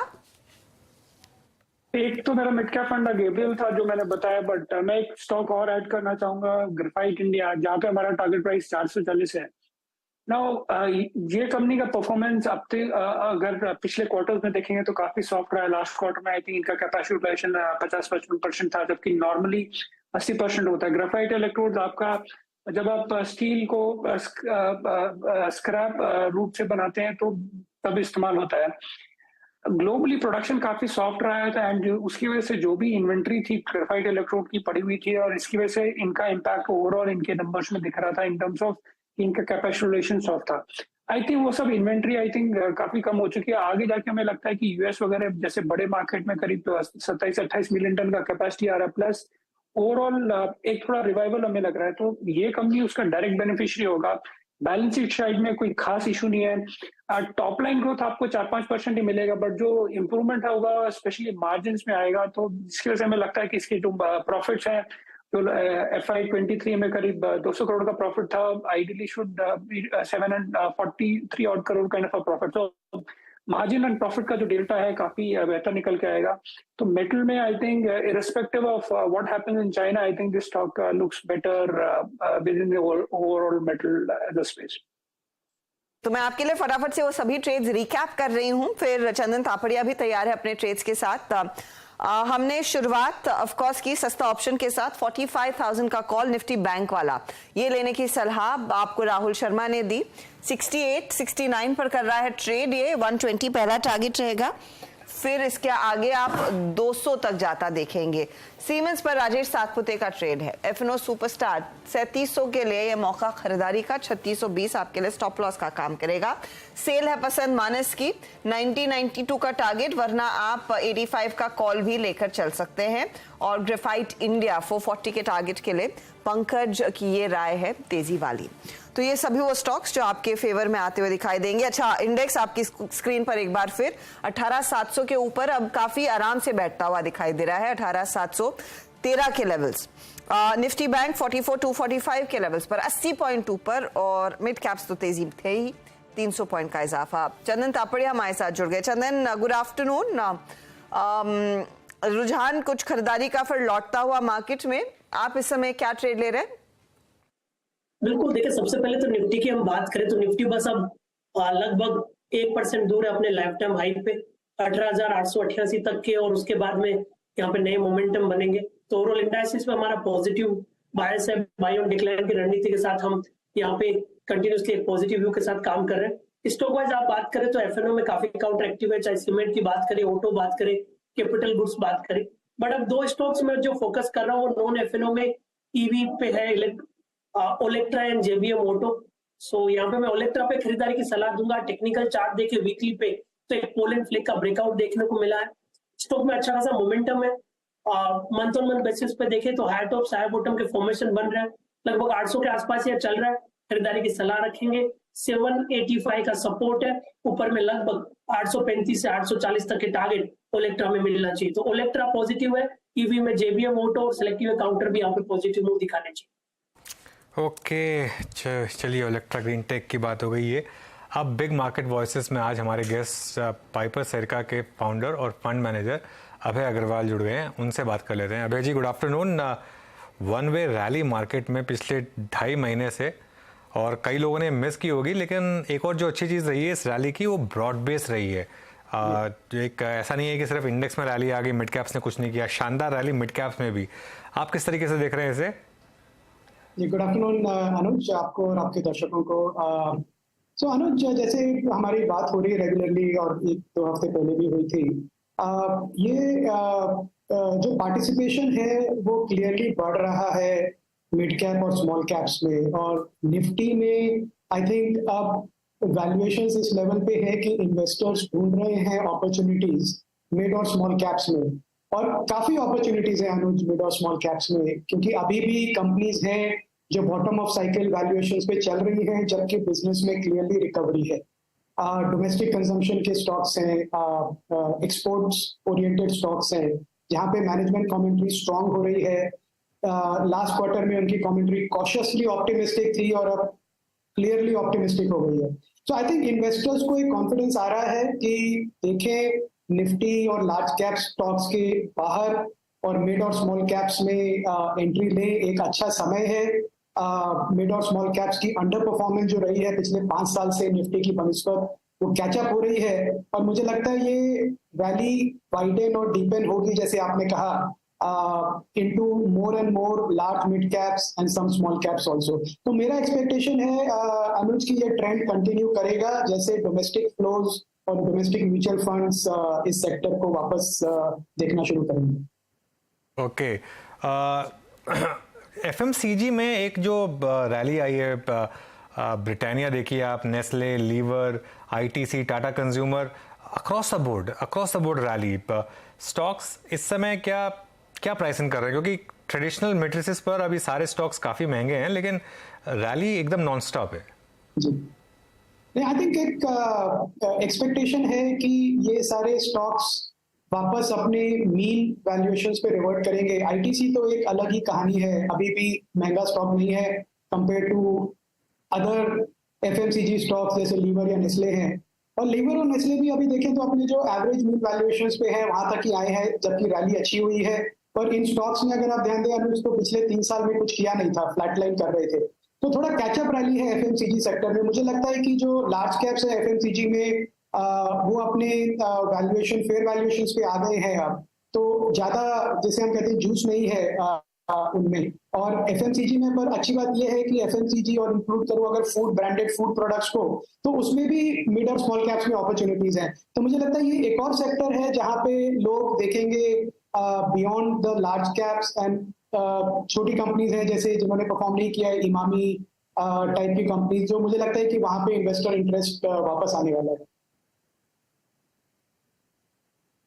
अभय जी, पॉलिसीज एक्सपेक्टेशन क्या है? मीनवेल मेरा प्रश्न यही केंद्रित है कि लास्ट पॉलिसी से अब तक सबसे स्ट्रांग मूव देने वाले स्पेस में सेक्टर्स में रहे हैं, एनबीएफसीज भी रही हैं, और रियल स्टेट और रियल स्टेट एंसिलरी, ये 3 space specially, I mean banks का जिक्र नहीं कर रहा हूँ मैं यहाँ पे, ये 3 स्पेस स्पेशली बहुत स्ट्रांग मूव देके गए हैं।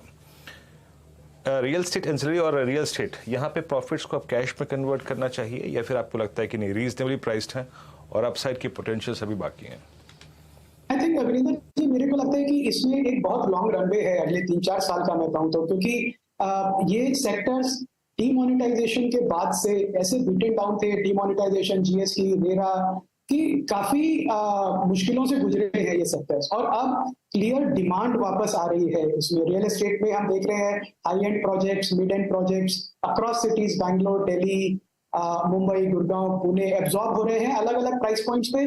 और जो एक डाउट था कि क्या बिल्डर्स प्राइस बढ़ा पाएंगे, अब 5 से 7% से 10% का हाइक भी लिया है बिल्डर्स ने और अपना मार्जिन इंप्रूव किया है। तो आई थिंक एक रोबस्ट डिमांड एनवायरनमेंट में जहां पे कंज्यूमर्स लेना चाहते हैं रियल एस्टेट, रेसिडेंशियल की मैं बात कर रहा हूँ, कमर्शियल तो हमेशा ही स्ट्रॉन्ग था, तो एक रेसिडेंशियल रियल एस्टेट का बहुत ज्यादा फायदा मिलता है उनको अगर इंटरेस्ट रेट्स कम होते हैं। तो जैसे जैसे ईएमआईज कम होती है तो अफोर्डेबिलिटी इंडेक्स बढ़ता जाता है वीरेंद्र जी। तो मुझे लगता है कि रियल एस्टेट की जो रैली है ये अभी शायद अर्ली स्टेजेस में है, अभी भी मार्केट अभी भी अपने फेयर वैल्यू लेवल्स पे स्टॉक्स नहीं आए हैं, और मुझे लगता है कि इनमें रैली कंटिन्यू करेगी, क्योंकि मुझे कोई रीजन नहीं लगता कि आरबीआई यहाँ से रेट्स बढ़ाए, बल्कि एक रेट कट साइकिल मुझे एक्सपेक्टेशन है कि अगले 3 से 6 महीने में स्टार्ट होगी वापस। ओके, तो अभी भी अपसाइड पोटेंशियल्स हैं। और ये देखिए, बात करते करते जब मैं बात कर रहा हूँ इसी विषय पे, आप गोदरेज प्रॉपर्टीज़ को देखिए। गोदरेज प्रॉपर्टीज़ इस वक्त लास्ट पॉलिसी के दिन इसका भाव आप यकीन मानिए था करीब मैं ये याद अच्छी तरीके से 1152 के जोन में। इट्स नाउ 1444, और टेक्निकली जब मैं बात करूँगा कुछ देर पर इसके बाद, तो सितंबर 2022 के बाद सबसे हाईएस्ट क्लस्टर पे। अच्छा सर, अभी रियल स्टेट की बात हो गई और रियल स्टेट एंसिलरी की बात हो गई। आज आप देखिए लीडरशिप अल्ट्राटेक सीमेंट ने सीमेंट पे बहुत स्ट्रांग ली हुई है, सारे के सारे स्टॉक्स में अच्छा मूव है। अल्ट्राटेक सीमेंट अपने करियर के हाईएस्ट क्लस्टर पे ट्रेड कर रहा है। स्क्रीन पे डायरेक्टर साहब प्लीज अल्ट्राटेक सीमेंट रखिएगा। ये स्विंग अभी और कितना चल सकता है, मतलब अभी और कितना पैसा बनेगा इस स्पेस में आपके अनुमान के मुताबिक? जी अगेन वीरेंद्र जी, मैं ये कहूंगा हम देखते हैं फंडामेंटल लेवल पे जो डिमांड सिचुएशन क्या है, और काफी साल तक सीमेंट कंपनीज कंप्लीटली डिपेंडेंट थी गवर्नमेंट के कैपिटल एक्सपेंडिचर पे। प्राइवेट सेक्टर का कैपेक्स पिकअप हो ही नहीं रहा था। पिछले 4-5 साल से देखें प्राइवेट सेक्टर कैपेक्स हुआ ही नहीं ज्यादा, और कोई कैपेसिटी नहीं बढ़ाने को तैयार था कोविड के बाद, और सबका ये डर था कि फिर से डिमांड अगर गिर गई तो क्या होगा। इस समय जैसे मैंने कहा, मैनेजमेंट कमेंट्री हम देख रहे हैं अक्रॉस द कंपनीज ऑप्टिमिस्टिक है, कॉशियसली ऑप्टिमिस्टिक नहीं, ऑप्टिमिस्टिक है। बड़ी बड़ी कंपनीज के कैपेक्स प्लान्स ऑलरेडी आ गए हैं, और एक बहुत पॉजिटिव क्रेडिट एनवायरनमेंट है जहां पे कैपेक्स करने के लिए बैंक लोन्स इजीली अवेलेबल हैं, सस्ते भाव पे अवेलेबल हैं। तो ये जो प्राइवेट कैपेक्स की वीरेंद्र जी साइकिल स्टार्ट हो रही है अभी, और गवर्नमेंट की कैपेक्स साइकिल तो चली रही है, तो सीमेंट मैन्युफैक्चरर्स को इसका पूरा बेनिफिट मिलेगा, और कैपेसिटी यूटिलाइजेशन बढ़ेंगे, जिसकी कैपेसिटी बढ़ाई है रिसेंटली उनको इसका पूरा फायदा मिलेगा। तो मुझे लगता है सीमेंट स्टॉक्स में तो फेयर वैल्यू जोन के आसपास है, पर जो अर्निंग्स ग्रोथ है मुझे लगता है कि एनालिस्ट के एस्टिमेट्स को इनका वॉल्यूम ग्रोथ और अर्निंग्स ग्रोथ बीट करेगा अगले 2 से 3 साल में। कुछ देर पहले हम जिमनी की लॉन्च की बात कर रहे थे और ऑफ कोर्स मारुति भी डिस्कस हुआ, लेकिन ऑटो में आप इस समय अगर नई पोजीशंस ले रहे हैं वो किन स्टॉक्स में होगी? जी, अब एक तो 2 व्हीलर्स है, वो काफी अट्रैक्टिव सेगमेंट है, बिकॉज अफोर्डेबिलिटी भी है उसमें और कॉस्ट ऑफ ईएमआई भी कम हो रही है। 2 व्हीलर फाइनेंसिंग बहुत इजीली मिल जाती है हर्षदा। सो मुझे लगता है 2 व्हीलर स्पेस में जो इनोवेटर ब्रांड्स है, अगर इनको मैं 2 पार्ट में डिवाइड करूंगा, एक है जो महंगे हैं पर इनोवेटर है, मार्केट शेयर लीडर है, वो टीवीएस है और ग्रोथ स्टॉक है, और दूसरी तरफ अगर मैं कहूँ एक वैल्यू जोन में है अभी भी बजाज ऑटो और हीरो मोटोकॉर्प। तीनों बहुत स्ट्रॉन्ग प्लेयर्स हैं। कुछ इम्पैक्ट आया इनके नंबर्स पे एक्सपोर्ट्स की वजह से, क्योंकि जो अफ्रीकन मार्केट में एक्सपोर्ट्स करते हैं वो रेगुलेटरी रीजंस की वजह से कम था, पर वो भी वापस पिकअप हो रहा है। तो मुझे लगता है 2 व्हीलर्स एक ऐसा स्पेस है, बजाज ऑटो स्पेशली, जहाँ पे एक इंटरेस्टिंग अपॉर्चुनिटी बन रही है। और दूसरी तरफ जो 4 व्हीलर्स का स्पेस है, वो तो एक सेगमेंट है जो अच्छा ग्रो कर रहा है, टाटा मोटर्स का उसमें अच्छा प्रेजेंस है। तो I think across the board opportunities हैं हर्षदा, बट इस समय अगर फेवर करेंगे तो आई थिंक टाटा मोटर्स और शायद टीवीएस और बजाज ऑटो अच्छी अपॉर्चुनिटीज लगी। ये फिलहाल वो स्टॉक्स जिनमें एक मौका क्लियरली टू व्हीलर साइड पर बनता दिखाई दे रहा है। अच्छा, टेक्नोलॉजी पर आज हमने देखा है इन्फोसिस जैसा सबसे ज्यादा जो पिटा था, काउंटर पोस्ट नंबर्स में थोड़ी सी रिकवरी आती हुई दिखाई दी। मैं वो मॉर्गन स्टैनली की रिपोर्ट पढ़ रही थी जहां पर उन्होंने स्पेसिफिकली कहा है कि कल जो नीजर्क रिएक्शन ईपैम के गाइडेंस कट के बाद आया था उसका ज्यादा इंपैक्ट भारतीय कंपनियों पर नहीं होना चाहिए, कंसिडरिंग हम ज्यादा बैलेंस्ड काम करते हैं, डिस्क्रिशनरी वर्क बहुत कम होता है। दूसरी चीज, इंजीनियरिंग सर्विस कंपनीज में थोड़ी सी दिक्कत है। भारतीय कंपनियों ने क्लियरली कह दिया था कि इनफैक्ट उन्होंने गाइडेंस में ही रिफ्लेक्ट कर दिया है वो कंसर्न, और सेकेंड हाफ ज्यादा बेहतर होगा। क्या इन लेवल्स पर आपने शुरू किया है टेक्नोलॉजी खरीदना, या फिर जब वो नंबर्स में रिफ्लेक्ट होने लगेगा तभी आप खरीदने के लिए आएंगे? That would be nearly in third quarter. ये हर्षदा, क्या होता है मार्केट में, आप तो ज्यादा अच्छे से देखते हैं, क्लोजली देखते हैं मेरे बनस्पत की, कोई वेट नहीं करता है मार्केट में नंबर्स इंप्रूव करने के लिए। तो अगर मुझे लगता है कि आप कोई वेट कर रहे हैं कि जब नंबर्स एक्चुअली इंप्रूव होंगे, जब दिखेगा तब मैं लूंगा, तो मुझे लगता है गाड़ी तब तक छूट जाएगी, क्योंकि जो सैवी इन्वेस्टर्स हैं वो एक्सपेक्टेशन पे ही अपनी पोजीशन बना लेते हैं। तो मुझे लगता है आईटी सेक्टर्स में काफी वैल्यू बाइंग की अपॉर्चुनिटी है, और बड़े इन्वेस्टर्स देख रहे हैं इन्फोसिस जैसी कंपनी जिन्होंने एक दो शायद बैड क्वार्टर्स एक निकाला है, शायद एक और निकाले, पर उसके बाद लीडरशिप पोजीशन बहुत स्ट्रांग है इन्फोसिस टीसीएस जैसी कंपनीज की। तो मुझे लगता है कि पूरा एलोकेशन जितना भी एक इन्वेस्टर रखना चाहे अपने पोर्टफोलियो में, उसे रखना चाहिए। इस अभी के समय से वेट नहीं करना चाहिए कि नंबर्स इंप्रूव हो तब मैं ऐड करूं, क्योंकि उसमें तकलीफ ये हो सकती है कि आप लेट इनटू ट्रेड आए जब तक कि प्राइसेस ऑलरेडी बढ़ जाए। हमेश, शुक्रिया जुड़ने के लिए आज हमारे साथ और हमारे साथ बात करने के लिए। तो मार्केट और इंडिविजुअल सेक्टर स्टॉक्स पर एक अच्छी बातचीत इस समय। निफ्टी इस समय डे हाई पर 18,720, तो 18,000 क्रॉस करने के बाद और 20 पॉइंट यहाँ पर ऐड हुए हैं। एक बार जरा वो 18,700 की कॉल देख लेते हैं, कहाँ पर है वो। 55 रुपये वो हो गई है, तब करीब 40 रुपये पे थी वो कॉल, क्योंकि 18,700 क्रॉस होने पर एक व्यू बहुत क्लियर था हमारा कि आप कॉल के थ्रू चेज करिएगा इस मार्केट को। 18,700 की कॉल अब 56 रुपये पर यहाँ पर एक शानदार मोमेंटम मार्केट में। रिलायंस लेकर आइए एक बार जरा स्क्रीन पर वापस। मैं सोचा था कल चलेगा रिलायंस, आज चल गया वैसे 200 डे मूविंग एवरेज के काफ़ी करीब था ये, और इनफैक्ट कंट्रीब्यूशन प्लेट अगर आप देखेंगे तो मेरे ख्याल से अब शायद रिलायंस नंबर 1 पर होगा। एक पिछले 15 मिनट में ये पूरा का पूरा निफ्टी को 18,700 क्रॉस कराने की जो रिस्पॉन्सिबिलिटी ली वो रिलायंस ने ली, और अब 15 पॉइंट का कंट्रीब्यूशन यहाँ पर। गाबा सर, कोई ट्रेड ली जाए यहाँ पर रिलायंस पर? बिल्कुल लेना चाहिए। 2500 के आसपास ट्रेड कर रहा है। मुझे लगता है हायर जोन देखेंगे 2530 से 2540, ये एक जोन है, वहां तक जा सकता है। राउंडिंग बॉटम बना है, बेस बना है, उसके बाद ऊपर निकला है। स्टॉप होगा 2485, बस बहुत है। अपमूव मिलना चाहिए रिलायंस में, और अपमूव मिलेगा रिलायंस तो निफ्टी में तेजी दिखेगी। इंडस्ट्रीज 2500 पर वैसे भी दस्तक देता हुआ दिखाई दे दिया है। हमारी तरफ से डिस्क्लोजर जो चैनल आप देख रहे हैं ये नेटवर्क 18 का हिस्सा है। नेटवर्क 18 का स्वामित्व प्रबंधन रिलायंस इंडस्ट्रीज के हाथ में। तो अगर आप ट्रेड ले भी रहे हैं तो एक इंडिपेंडेंट एडवाइजर से भी जरूर बातचीत कर ले, विचार विमर्श कर ले। इंडेक्स पर लौटते हुए 18,728 के स्तर, निफ्टी बैंक देखते ही देखते 90-92 पॉइंट ऊपर, और मिड कैप इंडेक्स की तेजी में और 4 चांद लगते हुए 345 अंकों का इजाफा। अच्छा, पावर कंपनियां ध्यान में रखते हैं अब। टोरेंट पावर आज का बड़ा प्लेयर है, 7% के गेंस, क्योंकि इनके हाथ वो 27,000 करोड़ का 5 साल का कॉन्ट्रैक्ट लगा है। 3 प्लांट्स पर इन्होंने काम करना है, लेकिन अब 8% के गेंस। इस घंटे क्या चलने लगा? एनटीपीसी जो 1% ऊपर आ गया है, और पावर ग्रिड जो करीब 1.5% ऊपर है। मानस, इन पर राय देंगे आप? देखिए, एनटीपीसी की जहां तक बात है, यहाँ पर बिल्कुल खरीदारी करने की राय है। फ्रेश ब्रेकआउट देखने को मिला है करंट लेवल्स पे 175 के स्टॉप लॉस से 182 रुपए के टारगेट के लिए आप एनटीपीसी में खरीदारी कर सकते हैं। पावर में भी क्लियर कट ब्रेकआउट देखने को मिला है। 240 के आसपास के भाव चल रहे हैं। करंट लेवल्स पे 235 के स्टॉप लॉस खरीदारी करिए, 245 और उसके बाद 248, 248 तक के भाव आपको देखने को मिल सकते हैं। हाँ, मैं एक पॉसिबली एक ट्रेड और लूंगा, लेकिन उससे पहले एक तथ्य। एचडीएफसी बैंक बहुत दिनों के बाद, लगभग 30 मई के बाद फर्स्ट टाइम हमारे पास एक ग्रीन कैंडल होगी। डेली चार्ट रखिएगा स्क्रीन पे, कैंडलस्टिक चार्ट रखिएगा, और हम पिछले दिन के लो को अब आज वॉलेट नहीं कर रहे हैं और पिछले दिन के बॉडी के लोज के ऊपर मतलब आने की कोशिश करते हुए बहुत दिनों बाद एक ग्रीन कैंडल क्रिएट होती हुई HDFC बैंक में पिछले दिनों की कुछ FIs की सेलिंग के को टारगेट रहा था ये स्टॉक 1605 पे, आज स्टेबल लोअर शेडो बहुत दिनों बाद वाइल्ड है।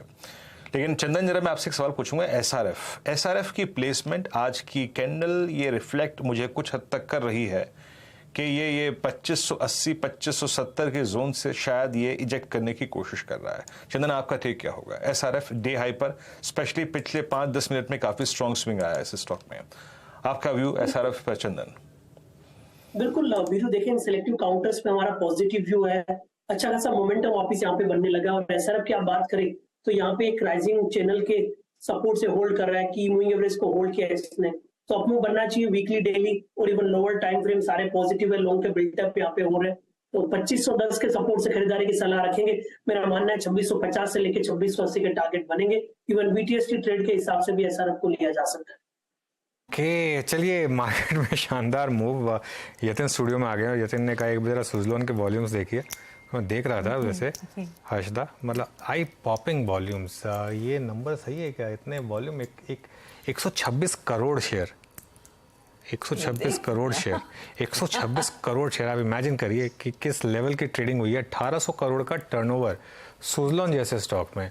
ये थोड़ी सी एक आज ही ना मैड रश है ये, थोड़ा सा इस समय एक बुल मार्केट। ये नॉर्मली ऐसे टाइम पर आपको थोड़ा कॉशियस हो जाना चाहिए वैसे, लेकिन क्या पागलपंती। 2000 करोड़ का टर्नओवर सिर्फ NSE में। यतिन इनफैक्ट स्टूडियो में है। यतिन क्या हो रहा है यहाँ पर? बिल्कुल। और अनुज, आपको अगर याद है तो थोड़े दिनों पहले हमने विंड पावर के बारे में क्या चल रहा है मैं चर्चा भी की थी और किस हिसाब से इनको नए ऑर्डर्स मिलने की उम्मीद है। ऑब्वियसली मैनेजमेंट ने कंजर्वेटिव गाइडेंस दिया, रिजल्ट्स के बाद शेयर स्टेबल रहा, लेकिन जिस हिसाब से इसका 12 रुपए पे रेजिस्टेंस था वो 12 क्रॉस करके आज 14 रुपए हो गया।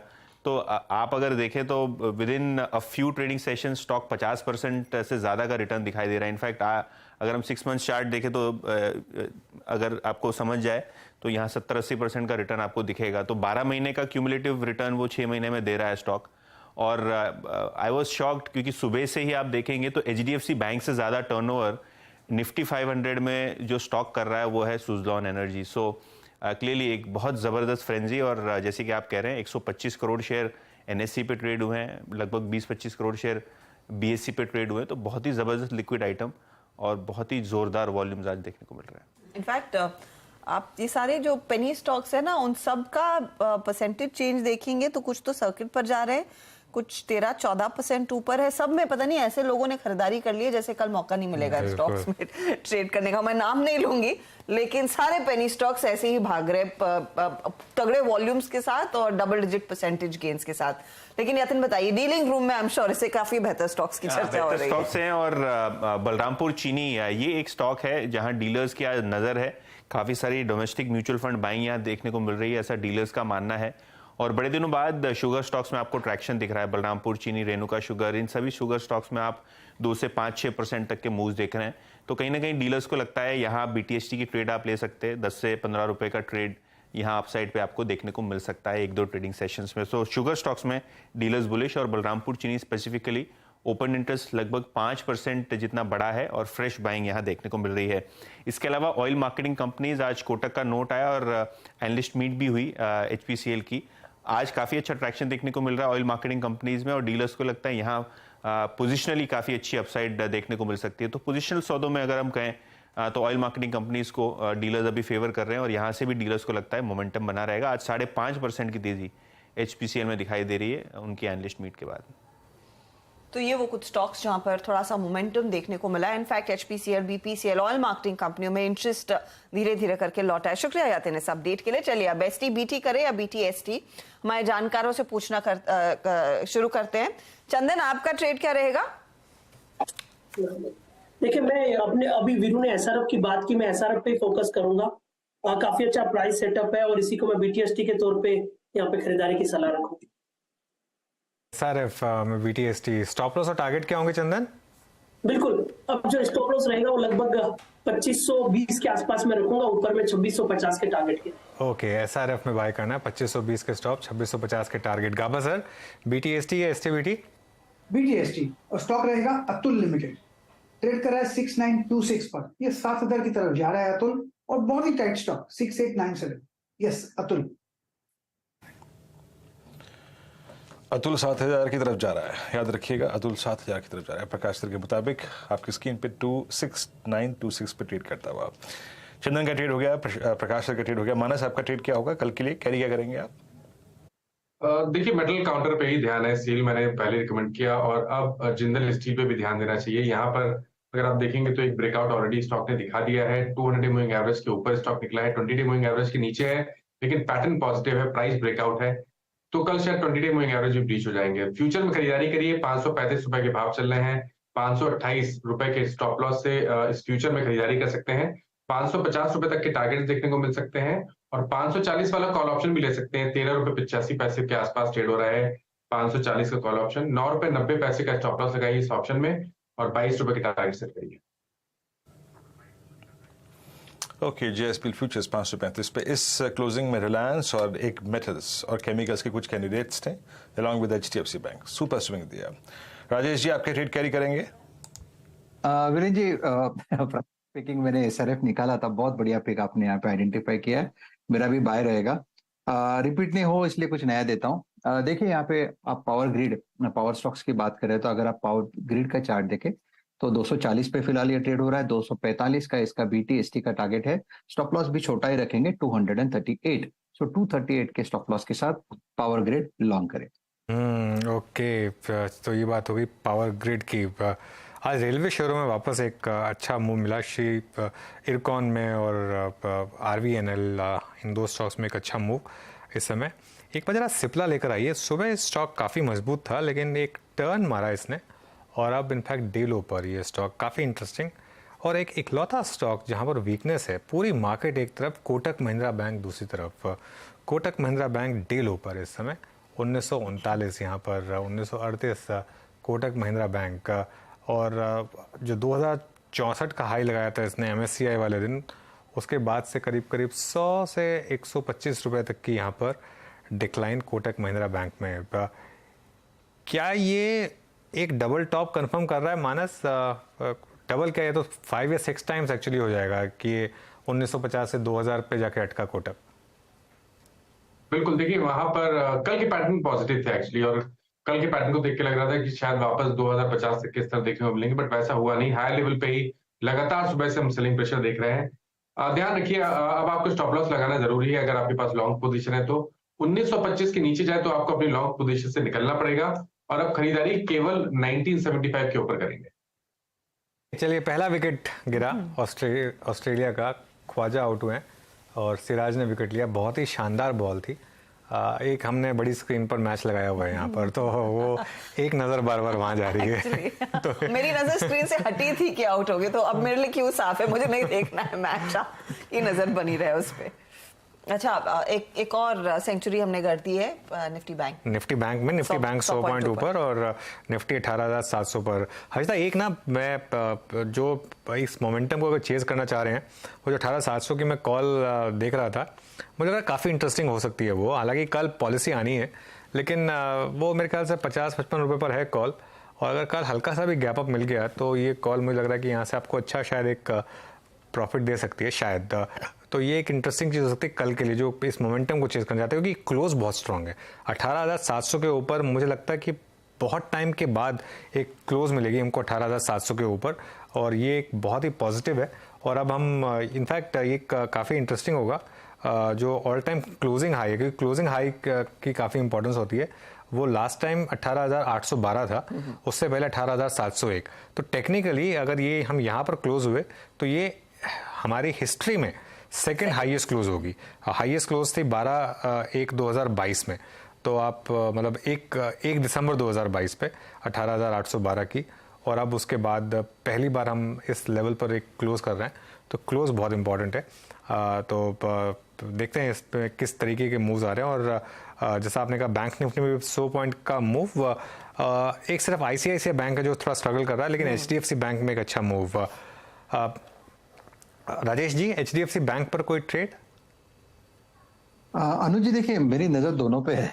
क्योंकि अच्छा खासा करेक्शन हो चुका है HDFC limited and HDFC bank. तो देखिए अगर एचडीएफसी बैंक की बात करें तो यहाँ पे लॉन्ग यहाँ पे ऐड हो रहा है, 2% ओपन इंटरेस्ट में जंप है, और सबसे बड़ी बात है आर्मी चार्ट पे डाइवर्जेंस आ रहा है। तो मुझे लगता है यहाँ पे एक one bout of selling seems और एक रिलीफ रैली प्ले होना चाहिए, जिसका टारगेट होना चाहिए 1645 से 1650। तो मुझे लगता है एक छोटा स्टॉप लॉस के साथ हम यहाँ पे एक ट्रेड ले सकते हैं। स्टॉप लॉस होगा 1600 का, 1610 के ऊपर का बाय बनेगा। तो 10 पॉइंट का स्टॉप लॉस टेक्निकली बनता है, और जैसे मैंने कहा 1645 1650 ये इसका पहला रेजिस्टेंस है। 1650 निकले ना अनुज जी, तो उसके बाद फिर मुझे लगता है ये रिवर्सल हो जाएगा कंप्लीट। ओके, एचडीएफसी बैंक 1618 पे फ्यूचर्स ट्रेड करता है। जैसे कि मैं जिक्र कर रहा था कि बहुत दिनों बाद एक अच्छी कैंडल, एटलीस्ट एक स्टेबल कैंडल हमको मिल रही है एचडीएफसी बैंक पे। मीनवाइल इधर एक बार टीवीएस मोटर्स टेक आएगी डॉक्टर साहब, उसके बाद आप प्लीज ब्रेथ रेडी रखिएगा ओवरऑल मार्केट की। बहुत स्ट्रॉन्ग क्लोज और टीवीएस मोटर्स है 1349। यस, ये अपने करियर के हाईएस्ट क्लस्टर पे जाके ट्रेड करता हुआ इस वक्त 1349। और एक चीज़ और, अब ले आइए आप एक बार निफ्टी का कैंडलस्टिक चार्ट। 1 दिसंबर का वो दिन निफ्टी का हाई था 1887.60। अब उससे महज कुछ ही अंकों की दूरी रह गई है। Let's hope for the best के शायद इस वीकली कॉन्ट्रैक्ट में तो नहीं, लेकिन शायद वो अगले वीकली कॉन्ट्रैक्ट में हो जाए। मार्केट ब्रेथ लेके आइएगा। इस तेजी के पीछे मार्केट ब्रेथ कैसी है? 67 long and short covering I think 89। ये आंकड़ा बेहद ही अच्छा है। शॉर्ट 15, आई मीन शॉर्ट पे कोई ग्रिप लेने को तैयार ही नहीं है, और 16 लॉन्ग अनवाइंडिंग, यानी अगर आप इन दोनों आंकड़ों को कंसीडर करके देखें, shorting plus long unwinding, it's hardly 31। बहुत ही कम है, ये बहुत ही कम है। Vodafone Idea, HPCL, Glenmark, Canfin Homes, United Breweries, आप यहाँ पे देखिए कोई सर्टेन क्लास ऑफ या फिर कोई ग्रुप नहीं है, सबने आके पार्टिसिपेट किया। मोनोपल फाइनेंस में शॉर्ट कवरिंग थी, अतुल लिमिटेड में, आईसीआईसीआई प्रू में, एचडीएफसी लाइफ में भी शॉर्ट कवरिंग थी, और टाटा मोटर्स में भी आपकी स्क्रीन पे विजिबल है शॉर्ट कवरिंग है। याद रखिएगा 2017 की बात के हाईएस्ट क्लस्टर में शॉर्ट पॉलीकैब में, Birla software mid cap IT में, मुझे सीमेंस में जिसमें कल काफी स्ट्रांग मूव था, Intellect Design, Kotak Mahindra bank में, साथ ही साथ Cipla, MNM financial, Syngene, Oberoi realty और सन टीवी, ये कुछ ऐसे स्टॉक्स रहे जिनमें काफी स्ट्रांग मूव है। और एक बार जरा आप कोटक महिंद्रा बैंक लेके आइए, आपके स्क्रीन पे टिक बाय टिक चार्ज रखिएगा। इट्स 1938 इस वक्त बिल्कुल लोवेस्ट ट्रजेक्टरी पे आके ट्रेड कर रहा है। क्या स्ट्रॉन्ग ओपन था, लेकिन बैकफुट पे आके ये स्टॉक इस वक्त ट्रेड करता हुआ। और ये देखिए 1938 लगभग 21 रुपए नीचे, तो एक यहाँ पे शार्प डाउन स्विंग। एक बार ब्रिटानिया लेके आइएगा। आज ब्रिटानिया सुबह राजेश जी से मिस हो गया था, बट राजेश जी जिसके पास है, ये लाइकली प्रोजेक्शन क्या बन रहा है ब्रिटानिया का अब, क्योंकि ये जो एक टिपिकल कप एंड हैंडल का ब्रेकआउट आया है, 4700 रुपए पे इसकी नेकलाइन थी और करीब 4143 पे इसका बेस था, यानी मोटा मोटी आप मान के चलिए 550 रुपए वो जुड़ते हैं 4700 के ऊपर। आपका व्यू? वीरेंद्र जी बिल्कुल सही कहा आपने, लेकिन आप इसमें और एक चीज ऐड करें। आप अगर यहाँ पे मंथली चार्ट देखें तो राइजिंग चैनल का ब्रेकआउट मिला है, और ये जो ब्रेकआउट था वो करीबन 4820 का था। तो 4820 के ऊपर अगर आप देखें प्रोजेक्शन, तो कम से कम 500 पॉइंट का प्रोजेक्शन बनता है over a period of time, not immediately. ये इसका मतलब ये होगा कि अभी ब्रिटानिया का जो बेस है, नया बेस, ये 4800 के आसपास होगा, प्लस और माइनस 50 पॉइंट्स पकड़े बड़ा काउंटर है। तो मेरे हिसाब से यहाँ पे पोजीशन है तो बने रहे। मुझे लगता है यहाँ पे ये तो डेफिनेटली 5000 को क्रॉस करेगा। सो एक कंजर्वेटिव टारगेट भी ले तो 5200, 5250 ये टारगेट लेके काम हो सकता है। लेकिन फ्रेश एंट्री अगर आपको लेनी है तो थोड़ा सा पोजिशनली थोड़ा सा वेट करें, थोड़ा डिप मिले तो एंटर करेंगे। ब्रिटानिया आपकी स्क्रीन पे ऑल टाइम हाई पे, राजेश जी का फेवरेट स्टॉक 2900 पे अपने करियर के हाईएस्ट लेवल पे जाके क्लोज होता हुआ। प्रकाश सर ने अतुल लिमिटेड का जिक्र किया, ये भी अच्छा करता हुआ। एक दो स्टॉक्स और देखिए। एक बार आप एफएमसीजी बास्केट से ही गोदरेज सीपी लेके आइएगा। पता नहीं, मेरे ख्याल से इस कार्यक्रम में इस स्टॉक का जिक्र हुआ कि नहीं हुआ, बट ये एक अच्छा ब्रेकआउट दिखा जा रहा है। शायद आपको फील ना हो, बट ये एक बहुत अच्छा ब्रेकआउट है। चंदन, मैं गलत तो नहीं हूं? ये क्लासिकल, आई थिंक इसका जो शॉर्ट टर्म बेस है वो 10 डे बा है, जिस पे सपोर्ट लेता है। कल भी उस पर सपोर्ट लिया और आज फाइनली इजेक्ट करता हुआ अपने 4-5 कैंडल्स के हाइस से। आपका व्यू क्या होगा इस वक्त चंदन गोदरेज सीपी पर? बिल्कुल, गोदरेज सीपी की आप यदि व्यू बात करें तो काफी अच्छा यहाँ पे ट्रैक्शन देखने को मिला है कुछ दिनों में। और अच्छी बात यह है कि वीकली चार्ट में high top bye bottom formation बन रहा है और डेली चार्ट में लगातार 5 दिनों से उसी रेंज में कामकाज कर रहा है। और आज का जो प्राइस बियर बना है वो रिसेंट का हाईएस्ट क्लोज है, तो मोमेंटम यहाँ पे बनना चाहिए। तो एक फ्रेश ब्रेकआउट के लिए एंट्री यहाँ पे बननी चाहिए। 1043 जो 2 दिन पहले का लो इमीडिएट सपोर्ट रहेगा, ऊपर में लगभग 1105 तक के स्विंग बनने चाहिए। तो 3-4% की और रैली गोदरेज कंज्यूमर प्रोडक्ट में मौजूद लेवल से बन सकता है। गोदरेज कंज्यूमर हमने डिस्कस भी किया था, ये इवन स्पॉटलाइट में भी डिस्कस किया था। एक काफ़ी शानदार मोमेंटम यहाँ पर निफ्टी में देखिए, अब 18,732 बिल्कुल रुकने के मूड में नहीं है, और कल हो जाए शायद ऑल टाइम हाई पॉसिबल है एक्चुअली, क्योंकि हाँ, क्योंकि अब हम टेक्निकली कितना दूर रह गए निफ्टी में। आप देखें अगर 18,887 तो 150-155 पॉइंट, ठीक है, 0.8% एक्चुअली टेक्निकली देखा जाए तो वो पॉसिबल है। वो 18,700 की कॉल जो मैं डिस्कस कर रहा था, बार बार उस पर नज़र रखिएगा आप, क्योंकि वो मुझे लग रहा है कि कल शायद कमाल कर सकती है अगर वो मार्केट में एक हल्का सा गैप अप कल और मिल जाए, क्योंकि आज जिस तरीके से पैटर्न बने हैं लग रहा है कि शायद थोड़ी एफआई बाइंग भी रही होगी यहाँ पर। तो अगर एक एफआई बाइंग का तड़का आ जाए, प्लस आज थोड़ी सी स्टेबिलिटी जो आई आईटी स्टॉक्स में उसने भी हेल्प किया, खासतौर से इन्फोसिस में जो कल एक बड़ी गिरावट आई थी, उसके बाद एक स्टेबिलिटी, और अब हम इस समय एकदम जो क्लोज हो रहे हैं एकदम highest point of the day सारे इंडिसेस में। निफ्टी में इस समय का जो ट्रेड है वो highest point, Nifty mid cap में हाईएस्ट पॉइंट, सेंसेक्स में highest point, across the board इस समय जो ट्रेड हो रही है वो highest point of the day पर हो रही है। मतलब बता रहा आपको क्लोज कितनी मजबूत है, कितना कॉन्फिडेंस है इतनी रैली के बाद भी लॉन्ग पोजीशन लेके जाने के लिए। और ऐसा नहीं है कि लास्ट आवर में इतनी तेजी देखने के बाद ट्रेडर्स के बीच में ऐसे लग रहा हो कि पोजीशन नहीं आएगी। हर टिक के साथ हल्की हल्की परसेंटेज पॉइंट गेन्स देखी जा रही है। कुछ देर पहले हम एनटीपीसी पावर ग्रिड की बात कर रहे थे, वो अब लगभग 2% पावर ग्रिड आ चुका है, एनटीपीसी 1.5% ऊपर। एचपीसीएल पर मुझे याद है यतिन ने मेंशन किया था कि डीलिंग रूम में खरीदारी हो रही है। वेरी क्विकली एचपीवीपी, आईओसी तीनों आपको दिखाते हैं और ओएनजीसी भी दिखाते हैं। जहां रिलायंस इंडस्ट्रीज में तेजी आई तो एक फॉलो थ्रू ओएनजीसी में भी देखने को मिला, 0.5% ही सही, लेकिन यहाँ पर वो खरीदारी के अंश देखने को मिल रहे हैं। ये ऑयल एंड गैस में चंदन कोई ट्रेड जो आपको लग रहा है अब लिया जाए तो कल भी फायदा कमाएंगे? देखिए ऑयल एंड गैस कंपनीज की हम बात करें तो यहाँ पे सब काउंटर में कंपैरेटिवली थोड़े से ये डिक्लाइन देखने को मिले थे, बट मैं बीपीसीएल का चार्ट देख रहा हूँ, यहाँ पे एक पॉजिटिव प्राइस एक्शन देखने को मिला है। कल का जो लो था वो एग्जैक्ट 50 डेमा है और आज एक स्ट्रॉन्ग बुलिश कैंडल बना है, और आज का जो बुलिश कैंडल है कम से कम 15 दिनों का रिसेंट का हाईएस्ट क्लोज देने के लिए तैयार हो रहा है। तो बीपीसीएल एक काउंटर बन सकता है 360 के सपोर्ट से, यहाँ पे आपको 380 तक के स्विंग मिलने चाहिए। तो 380 तक के लेवल्स देखने को मिल सकते हैं। बीपीसीएल एक प्रेफर्ड ट्रेड रहेगा। अच्छा, जाते जाते ग्लेनमार्क को आपकी स्क्रीन पर लेकर आते हैं। इसको हमने मेंशन भी किया था ट्रेंडिंग काउंटर्स में। कल परसों इसमें तेजी देखने को मिली थी, आज फिर करीब 5% के ओआई के साथ ये स्टॉक 662 पे आसपास है। ये तो आप ट्रैक करते हैं ना राजेश सातपुते? हाँ जी करता हूँ। अर्षदा जी देखिए, ग्लेनमार्क में जबरदस्त तेजी हमेशा यहाँ पे यही है कि आपको हर डिप पे एंट्री करना है। यहाँ पे मोमेंटम प्ले है, और वो मोमेंटम प्ले कहां तक जाएगा मेरे हिसाब से, अगर आपको इसको लेके जाना है एज ए बीटीएसटी तो इसका टारगेट सेट करें 680-685 का। स्टॉप लॉस जो है इसे आप प्लेस करें अभी 650 पे। मुझे लगता है ये 660 का बेस बनाएगा, ये नया बेस बना के ऊपर जा रहा है, तो यहाँ पे मोमेंटम डेफिनेटली है, और काउंटर में कभी भी कहीं पे भी सेल नहीं है, तो ये कंटिन्यूएशन ऑफ द ट्रेंड है। तो आपको लॉन्ग रखना है 650 के स्टॉप लॉस के साथ, 680-85 का टारगेट लेके काम करें। ग्लेनमार्क शानदार मूव ग्लेनमार्क में, मेरे ख्याल से 40% के करीब रिसेंटली भागा है ग्लेनमार्क और औरोबिंदो फार्मा। ये दो स्टॉक्स हैं जिन्होंने पूरी की पूरी फार्मा रैली में एक सबसे ज़्यादा आउट परफॉर्मेंस इन दो स्टॉक्स ने लिए।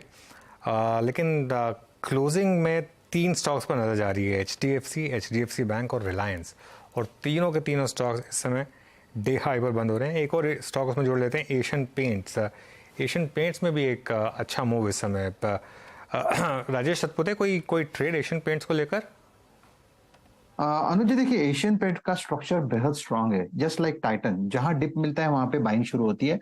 तो यहाँ पे देखिए 3200 का नया बेस बन रहा है। अगर आप यहाँ पे कॉल और पुट का भी डेटा देखें तो 3200 पे पुट राइटर खड़ा है, तो यहाँ पे लॉन्ग करना है आपको 3200 के ऊपर, तो आपका स्टॉप लॉस होगा 10 रुपए का, यानी 3190 का स्टॉप लॉस होगा as per as the technical is concern. सामने जो रेजिस्टेंस बनता है वो कम से कम 3260 का बनेगा, लेकिन अगर आप वीकली चार्ट पे लेके जाते हो तो अनुज जी बहुत बड़ा टारगेट मिलता है 3400 का।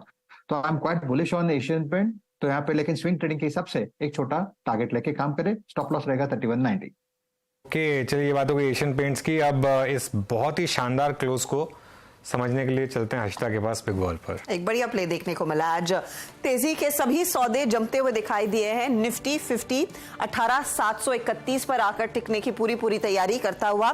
निफ्टी बैंक जो इनफैक्ट इस कार्यक्रम की शुरुआत में और पूरे दिन एकदम शांत था, आखिरी 1.5 घंटे में इसने एक 100 पॉइंट का मूव दिखाया। 123 अंकों की बढ़त पर जाकर हम टिकते हुए दिखाई देंगे। 44,288 तो 44,300 के काफी करीब आकर मामला टिक रहा है। लेकिन आज का दिन हाईज के नाम था। निफ्टी का ऑटो इंडेक्स तेजी में ऊंचाई पर आता हुआ, तो वो इंडेक्स आपकी स्क्रीन पर आ जाएगा। करीब 85 पॉइंट की बढ़त लेकिन हाईज पर है। निफ्टी के एफएमसीजी इंडेक्स में हमने देखा नई ऊंचाई बनती हुई दिखाई दी। वहां पर करीब 545 अंकों का इजाफा देखने को मिला।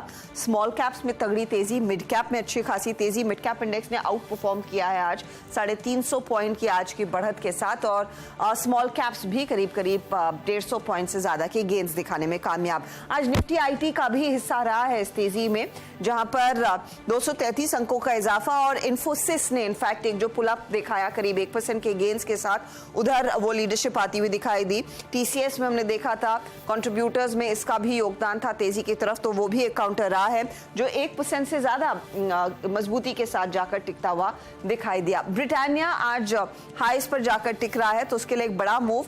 गोदरेज कंज्यूमर का जिक्र कर रहे थे वीरू। HUL देखिए, आप देखिए नेस्ले का शेयर भी, तो वहां पर भी अच्छे खासे गेन्स बनते दिखाई दिए हैं। तो एफएमसीजी काउंटर्स के नाम दरअसल ये तेजी आज की बनी हुई है।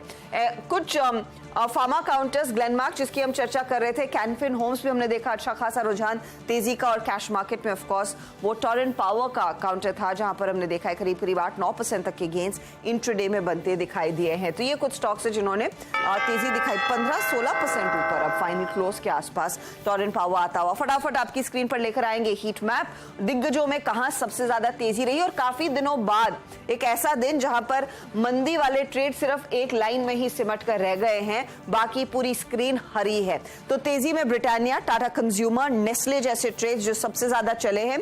बीपीसीएल में करीब 3% का इजाफा देखने को मिला। वहां पर मेटल काउंटर्स में जेएसडब्ल्यू स्टील, टाटा स्टील जैसे काउंटर्स, इनफैक्ट हिंडाल्को में भी खरीदारी की पोजीशंस बनती हुई दिखाई दी, जहां पर 1.5% का इजाफा देखने को मिला है। और ऑटो कंपनियों पर आए तो टाटा मोटर्स 2% ऊपर, हीरो मोटर कॉर्प नियरली 2% भागा। ये बजाज ऑटो में भी खरीदारी के अंश बनते हुए दिखाई दिए हैं, और रिलायंस इंडस्ट्रीज का भी आज योगदान था कि हम एक स्ट्रॉन्गर नोट पर ये क्लोज दिखा रहे हैं एक पूरे हफ्ते के कंसोलिडेशन के बाद। कोटक 1% नीचे, सिप्ला, मारुति, बजाज फाइनेंस, ये कुछ स्टॉक्स है जो थोड़े से लैगर्ड रहे हैं। यहां पर कुछ मुनाफा वसूली के अंश देखने को मिले, लेकिन बाकी बाजार पूरी तरह से हरा और काफी अच्छी तेजी आज बनती हुई। तो 18,730 के लेवल्स पर हम निफ्टी को टिकता देख रहे हैं, 131 अंकों की बढ़त, और निफ्टी बैंक वहां पर 120 पॉइंट ऊपर। चलिए सीधा सौदा में क्या आइडेंटिफाई किया गया था मार्केट खुलने से पहले, वो आपकी स्क्रीन पर आ जाएगा। सबसे शानदार ट्रेड्स आपको आइडेंटिफाई करके हम दे रहे हैं। RVNL, NIIT, पॉनी शुगर और ICICI लोम्बार्ड, ये आशीष ने इनफैक्ट इनका जिक्र किया था। नीरज ने कौन से स्टॉक्स किए थे shortlist? Torrent power, Canfin, TeamLease और JSW स्टील।